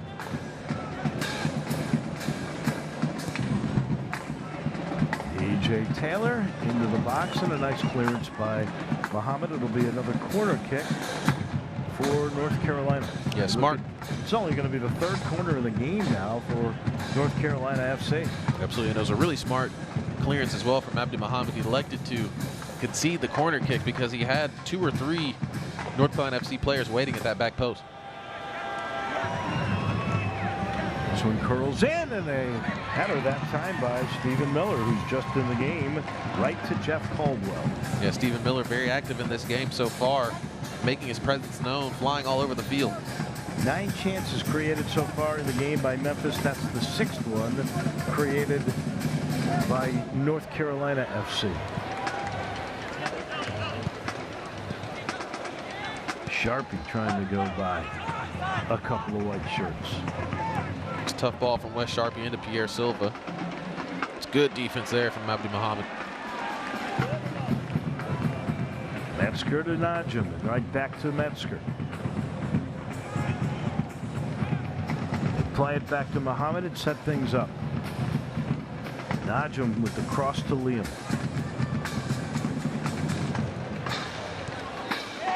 Liam Doyle, just acquired from Nashville 2 games ago. Nice heel kick, looking ahead for De Silva, but just too far. Yeah, good effort there. Good idea from Wes Sharpie, trying to back heel pass into Pierre Silva. Difficult degree of difficulty, but 901 FC still able to come up with the throw-in. And we've got a substitution. Kunga is going to come in for Memphis. Another one of the new faces. 5 new faces since May. And the substitution now coming also for North Carolina FC. You'll see Mohammed, who, he got a little bit shaken up when he banged heads, so probably the good idea to bring in Kunga. And Mohammed gave it all. He played another 10 minutes after, and then Justin Renix is coming in for our featured player, Dre Fortune. Yeah, a couple of good substitutions for both sides, attacking substitutions for both sides. You can see with Lagos Kunga coming into this game, you substitute defense for offense. So, and same thing as well, a holding midfielder for an offensive player in Justin Renix, as Marcus Epps has the ball here. Renix only 1 game with this team. He was on the under-20 National USA team. And here's Kunga just in, fresh legs. Will give the ball to De Silva. See, Adam Najim is still down inside the 18-yard box as he's getting up slowly now. Birch will play it ahead for Sharpie, but it's too far. It's a good idea, though, from Mark Birch, trying to use the 3 toes, the outside of the left boot, and wrap this ball into Wes Sharpie's path. Heel kick, or rather I should say bicycle kick. And here's Epps. Sharpie, nice one, good touch. Here's Epps again, into the middle and knocked away beautifully by North Carolina FC.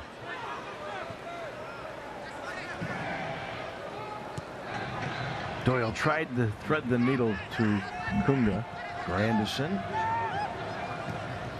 Kunga in Brandon Allen, he got shoved off the ball. No call, cleared away. Yeah, a lot of contact there between, I think that was Alex Cumsey and Brandon Allen. But 901 FC and Pierre Da Silva continue to run at players. Da Silva keeps it in, and now they're going to call a little too aggressive on the part of Memphis and on Da Silva. I'll tell you what, Pierre Da Silva, he looks like he might be a skinny player, but he's got a really strong core and is really strong running on the ball and absolutely bulldozed the North Carolina defender there. But you saw the contact there between Brandon Allen and Sam Brotherton. It looked like Brotherton had a lot of Brandon Allen's jersey. I thought so too with the left hand. It's excellent pressure right there from Ewan Grandison. It might have been interesting if that ball was on goal to see the position that Alex Tambakis was in, but in the end it was no threat to the North Carolina FC goalkeeper. So Tambakis will put it into play. In the 74th minute, still tied 1-1. Da Silva playing his second game in a Memphis uniform. And I think Da Silva's been really impressive in that 901 FC attack. He's been super busy all game long and brave, running at players and really creating chances. And he'll be around for a couple of years. They signed him through next year. On the attack, North Carolina FC.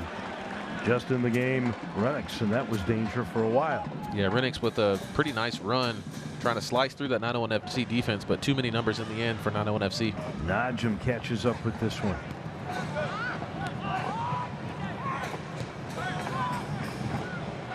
Stephen Miller.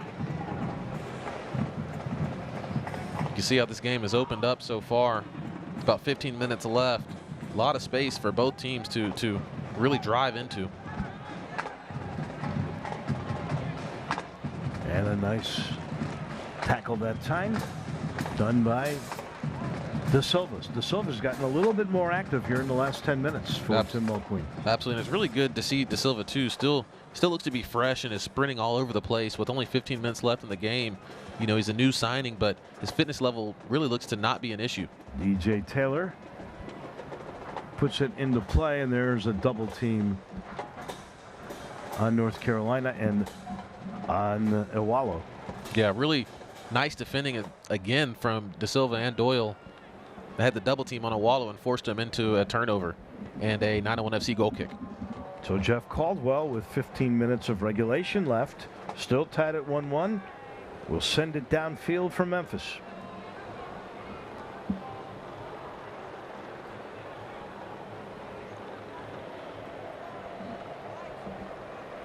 Najim looks ahead, and here's Allen.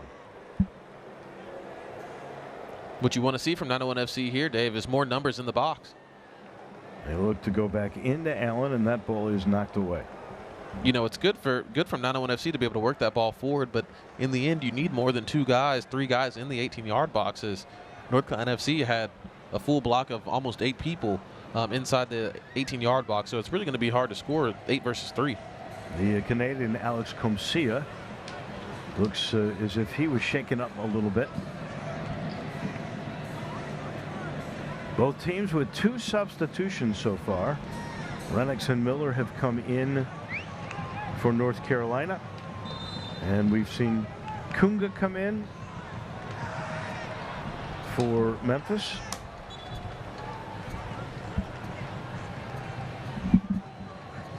And a corner kick coming for Birch. Have another in-swinging left-footed ball for Mark Birch.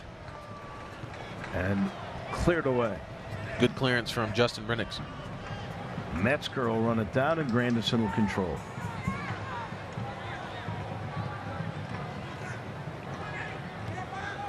Here's Doyle. You can see that'll be off of Da Silva. You can see Pierre Da Silva has actually switched positions, is now playing left back, and Lagas Kunga, I believe, is slotted into that left winger position. So you can see the versatility of Pierre Da Silva.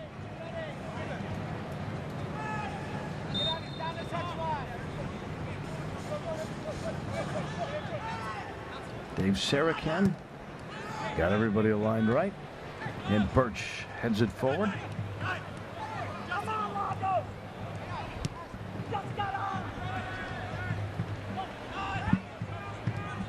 Iwalo, who scored their goal. Oh, A lot of contact there, but great step from Dan Metzger. And a possible injury on the other side. Now Memphis up ahead. Here is Epps. Quick shot and a save. Fantastic ball sprayed out wide to Marcus Epps directly into his path. Epps took a little bit of a heavy touch there, but showed his speed and was able to get on the end of that ball. But really good positioning from Alex Tambakis, and he makes the save as he probably should have. Birch with the cross to De Silva. Metzger crosses the other way, looking for Epps, and it's knocked away. It'll be Memphis ball. You can see 901 FC continuing to switch the field and find the feet of Marcus Epps, who once again, time and time again, continues to wreak havoc and create a lot of pressure on that North Carolina FC back line and earn 901 FC another corner kick. As you see on the replay here, Epps took that hefty touch, which closed down his angle a little bit and allowed Alex Tambakis to slide across and really close down the angle, but really good work again for Marcus Epps. And once again, there was some speed on that shot. That one right on the money and cleared away by Tambakis. Birch tries to get to it. A lot of contact, and the call will be against Mark Birch. And it looks like we'll have a yellow card as well for Mark Birch for some persistent infringement, as Mark Birch is not too pleased with that call. That is Mark's 7th yellow card this year. He had to sit out a couple of games ago. You get 5, you get a yellow card. 5 yellow cards, you sit out a game. Yeah, and I think that's a good call from Laurent Vargas. And it was a professional foul there from Mark Birch, something that a challenge that he had to make, and he didn't want North Carolina FC to be free on the counterattack. 8th foul on Memphis in the game, 11 on North Carolina.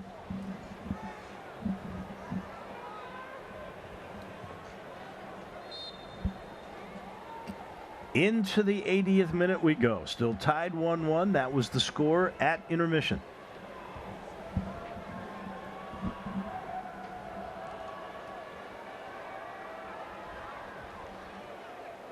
It's a strong header there from Liam Doyle, as him and Donovan Iwalo have had a heck of a battle.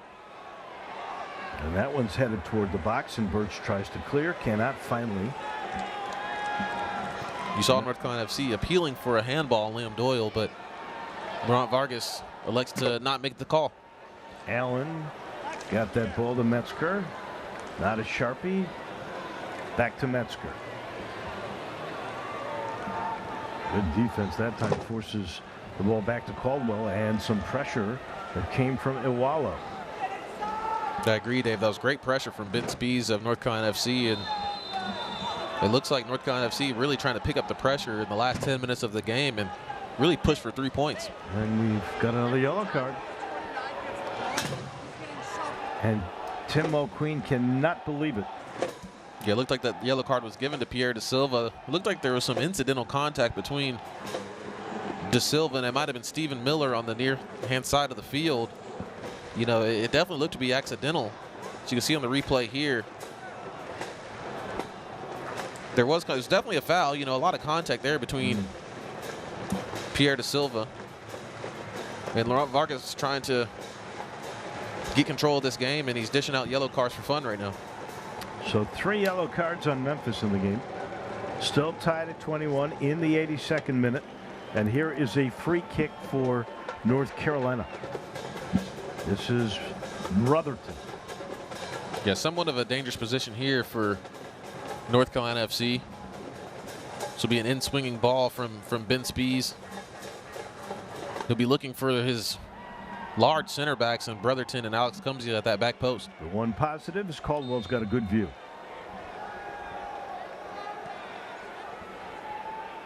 And here is a good headed clearance by Epps. Najim to De Silva.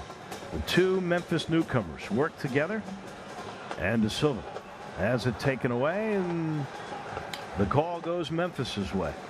You can see the speed and the skill and the precision of Pierre De Silva and his dynamic dribbling, and eventually was fed up with it. There was a lot of contact, and you can see Aaron Guillen just all over Pierre De Silva, and Pierre De Silva says, hey, come on now, let's get control of this game, and Laurent Vargas makes the correct decision. 12th foul on North Carolina. Memphis with 9, and Doyle will put it into play. Right to the feet of Grandison.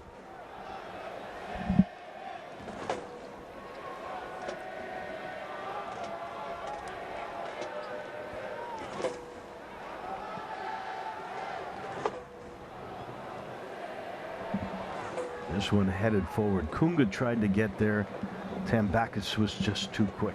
Yeah, that was flicked on. A good flick on from Brandon Allen into the path of Lagas Kunga. If Lagas Kunga makes that run a little bit earlier, maybe he can get on the end of that ball. Comcia plays it back dangerously to his keeper. Here's a steal by Kunga. Oh. Kunga got right by his man. Kunga shoots, and the ball is knocked away. Kunga still controls, puts it behind him. Offside call right here. And we got the offsides. Kunga did a lot of work there. It's a fantastic run, individual effort from Lagas Kunga. I'm curious to see if Brandon Allen actually kept this ball out of the goal or if it was going wide, but in the end, you saw the fantastic move there from Lagas Kunga as he evaded Aaron Guillen and Brotherton. Blast this ball, it actually catches Brandon Allen. You're right. Maybe it's a better angle here. We'll be able to see. No, that absolutely caught Allen. And I'm not sure, Dave, if that was headed for the back of the net or headed out of bounds. I couldn't tell from that angle, and I really think Tambakis would have had a beat on it. But again, there was good pace on that shot. Good pace on the shot, and the correct decision there from Brandon Allen to make that run towards the near post to try to make something happen. This time Doyle got knocked down but cleared it away. Yeah, fantastic clearance from Liam Doyle, and there's a lot of contact there between Stephen Doyle. And they called it. So Doyle wanted to send that thing ahead quickly, but they want to put it back in the box and let Caldwell. So yet another really solid performance, Dave, from Liam Doyle. Oh, he's outstanding. Only, this is his second game in with this team. He's only been with the team for less than a week. So, he slid right in and really showed his quality so far in his first week. Here's a guy purchased by the team. And here was Metzger with a quick move. Knocked away from him. It'll be a throw in for Memphis in the 85th minute. De Silva has it taken away. Very good defense that time by Iwalo. He has been their star. He scored their goal. This one too far, and Memphis will get the turnover. Grandison will send it to Kunga, and they'll play it behind to Sharpie. It's really good penetrating entry pass right there from Wes Sharpie. Grandison crosses. Too far, just slightly for Epps. Yeah, good idea from Ewan Grandison looking for Marcus Epps, but a little bit too much power on the strong cannon of a leg that we talked about earlier that Ewan Grandison possesses. Memphis scored in the 20th minute. We're in the 85th now. North Carolina got one at the end of the first half in extra time, 45-20. See Laurent Varga there telling DJ Taylor to speed it up on tying his shoes. It looked like his shoes might have already been tied, but he wanted to quadruple knot it. Birch knocks it forward. And this one played too far for Renix. See Mark Birch asking for the ball quickly, trying to speed up the pace of this game.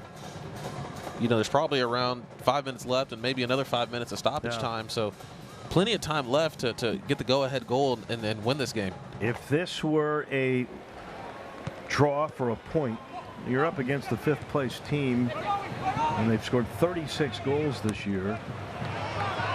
And we don't believe in moral victories, but do you feel pretty good about it? It's always good to get a point where you can, but I think you're at home and, you had a good result on the road against St. Louis FC, and you're buying up these really talented players. I think now, Dave, at some point you really got to start getting 3 points at home and really start pushing for victories and move up the table. And you had the goal lead in the game, although it was early. Exactly, and that's another thing. You really had the run of play in this game. You had the lead, so you give up a pretty soft goal at the end of the first half. So, I don't think Tim Mulqueen would be too pleased with a draw in this game, but at the same time, it's better than no points. Memphis ball, and Epps will throw it in. Now he'll let Sharpie have the honors. Doyle tried to heel kick it, and it's stolen away. Settled by De Silva. Here's a quick shot way over everything. It's well done from De Silva. A tricky little initial touch to beat his man, and you see he doesn't need He doesn't need much of a backlift from that left leg, his stronger left leg, to be able to get pace and power on that ball. But unfortunately, the ball looked like it was bouncing a little bit, and he caught it on the way up and sailed that ball over the bar. Well, and there was not a deflection there. He just powered through it. As you said, up in the air. Tembakis with the deep kick. And Stephen Miller battling hard there. Renix. And Metzger, the pro, goes right by him, but too far. He was looking for Kunga. Really good battle there from Justin Renix. Iwalo. Nifty move into the middle. Here's a quick shot and a goal. It was set up by Spies. It was finished, I believe, by DJ. Nope, not DJ Taylor, by Abdawawi. Yep. And he's the guy that we thought might have gotten the first goal. And again, late in a game, Memphis has given up a critical, heartbreaking goal. Yeah, that was a fantastic finish from Nazmi Abdawawi. Just guided this ball with his left foot. As once again, Iwalo involved in this play. Excellent layoff from Ben Spies, and Nazmi Abdawawi catches this one first time and fans this ball into the back post and beats Jeff Caldwell. Excellent goal, fantastic finish from Nazmi Abdawawi. Abdawawi really got a lot on that. I don't think Caldwell had much of a chance. The goal at the end of the first half was, you called it, a soft one.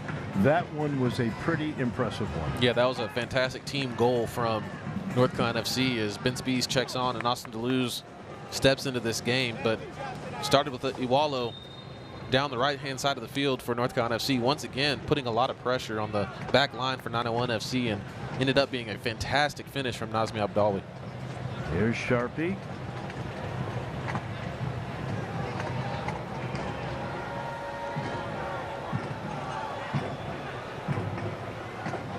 Najim buys some space and sends it in the middle to nobody. Yep, and that's one of those plays there where Marcus Epps was expecting that ball into his pathway, into that run, but Adam Najim thought he was going to stay in the middle of the field. So, you know, when you have new players, new signings, it takes a little bit to get on the same page. Here comes Jochen Graf.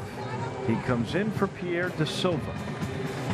Really strong performance, I thought, from Pierre De Silva. He put in a shift. He was very dangerous all night long on the left and right-hand side of the field. He switched positions with Marcus Epps a few times and also did some defensive dirty work as well. So good effort from Pierre De Silva. And this one knocked away. 6 minutes of extra time. So you got 6 minutes to try to get a draw out of this thing. And that's more than enough time. You know, in 6 minutes, you can probably get 2, maybe 3 chances at the end of this game. And, you know, you're going to have to be efficient. You're going to need to get the ball to Brandon Allen in the box and see what he can come up for you. He had a goal called back in this second half on a handball, and Doyle steers that toward midfield.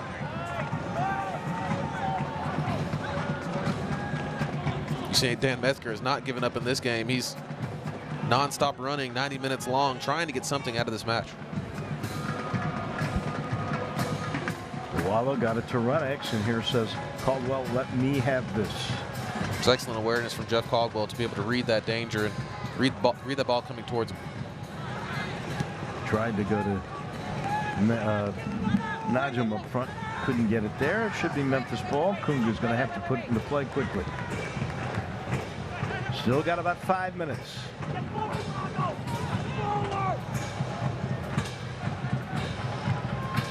Doyle surveys and now goes to Birch.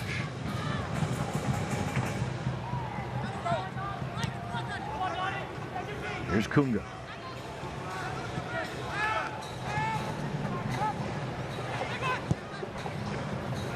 Into the box, and here comes a header, and it's wide.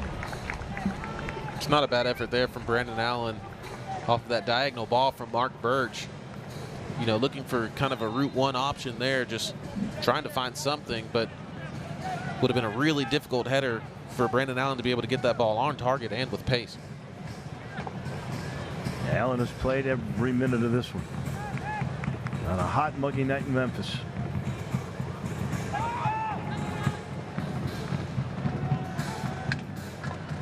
Caldwell comes up.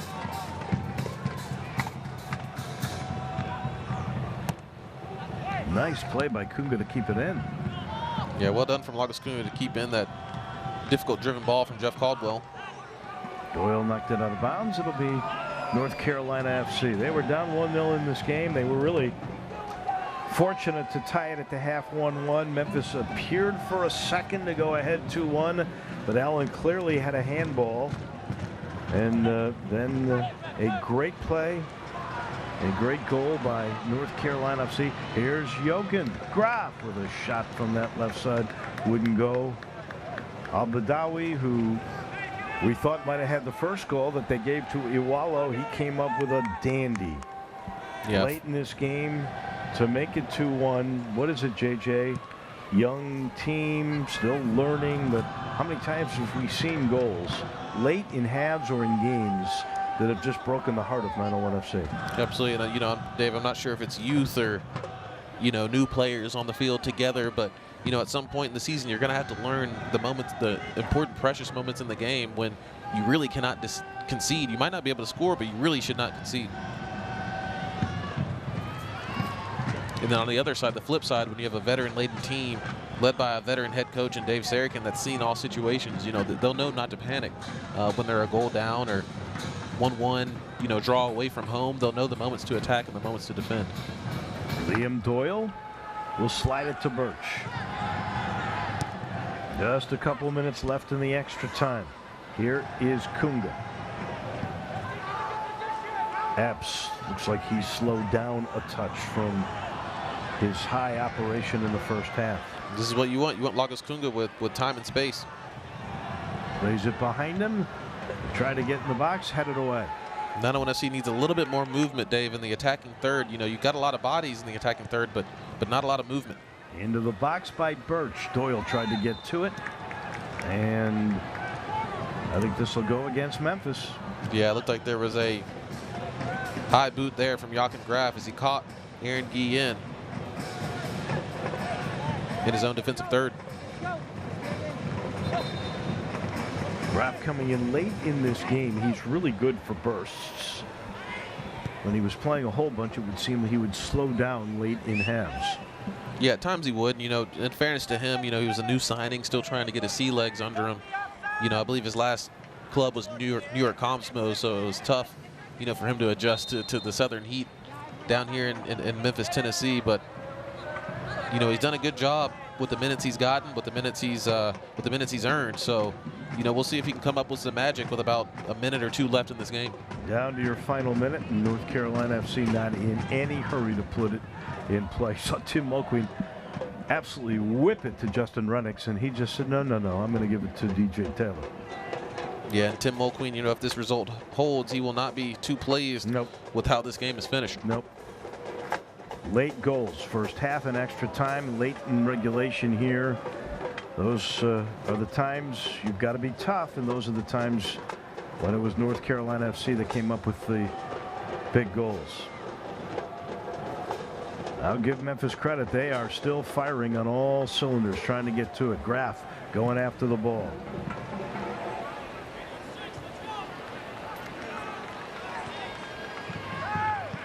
Metzger.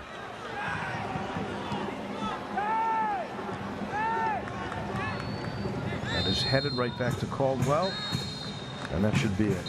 And that'll do it. Memphis was dreaming of 3 points, thinking they'd get one, and they end up with none at home. Dave Sarakin very happy, and Tim Mulqueen's going to be thinking about this one a while. Yeah, this will be a tough pill for Tim Mulqueen and his side to swallow. You're up 1-0 in the first half, and things are looking good. You're playing really, really, really good soccer, and you can see that soft goal against the run of play at the end of the first half, and a really tough second half for both teams really in this game. And that goal for North Carolina FC again really seemingly came out of nowhere, but a beautiful finish from Nazmi Abadawi. So in the end, it's North Carolina FC, their 11th win this year. Memphis falls to 4-11-7. They don't get the point that they were looking for. We will talk more about this one and wrap it up in a minute. It's North Carolina over Memphis.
Bluff City Mafia, well, they haven't given up on their guys yet. No question about that. But this one, heartbreaking here. North Carolina FC 2-1 over Memphis 901 FC. Man of the match was Brandon Allen. He is the Buff City Soap man of the match, and there's no doubt about it. He scored the one goal. He had another one that was almost there, but a handball.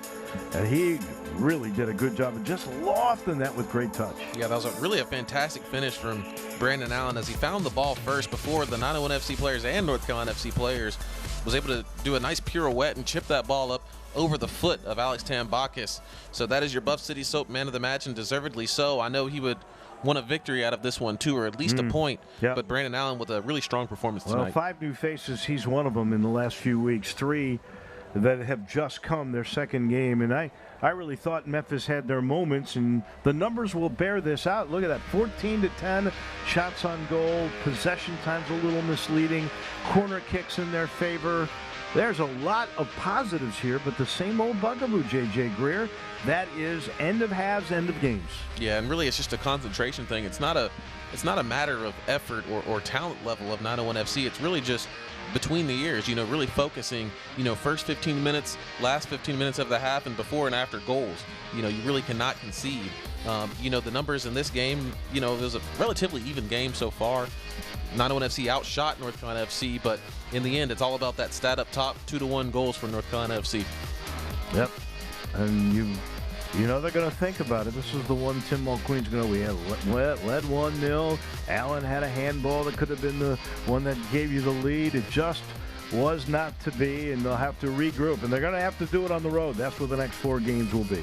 So your final here at AutoZone Park, North Carolina FC. You see why they're 5th place in the East. They beat 901 FC 2-1. For our entire crew and for J.J. Greer, I'm Dave Woloshin. So long from AutoZone Park.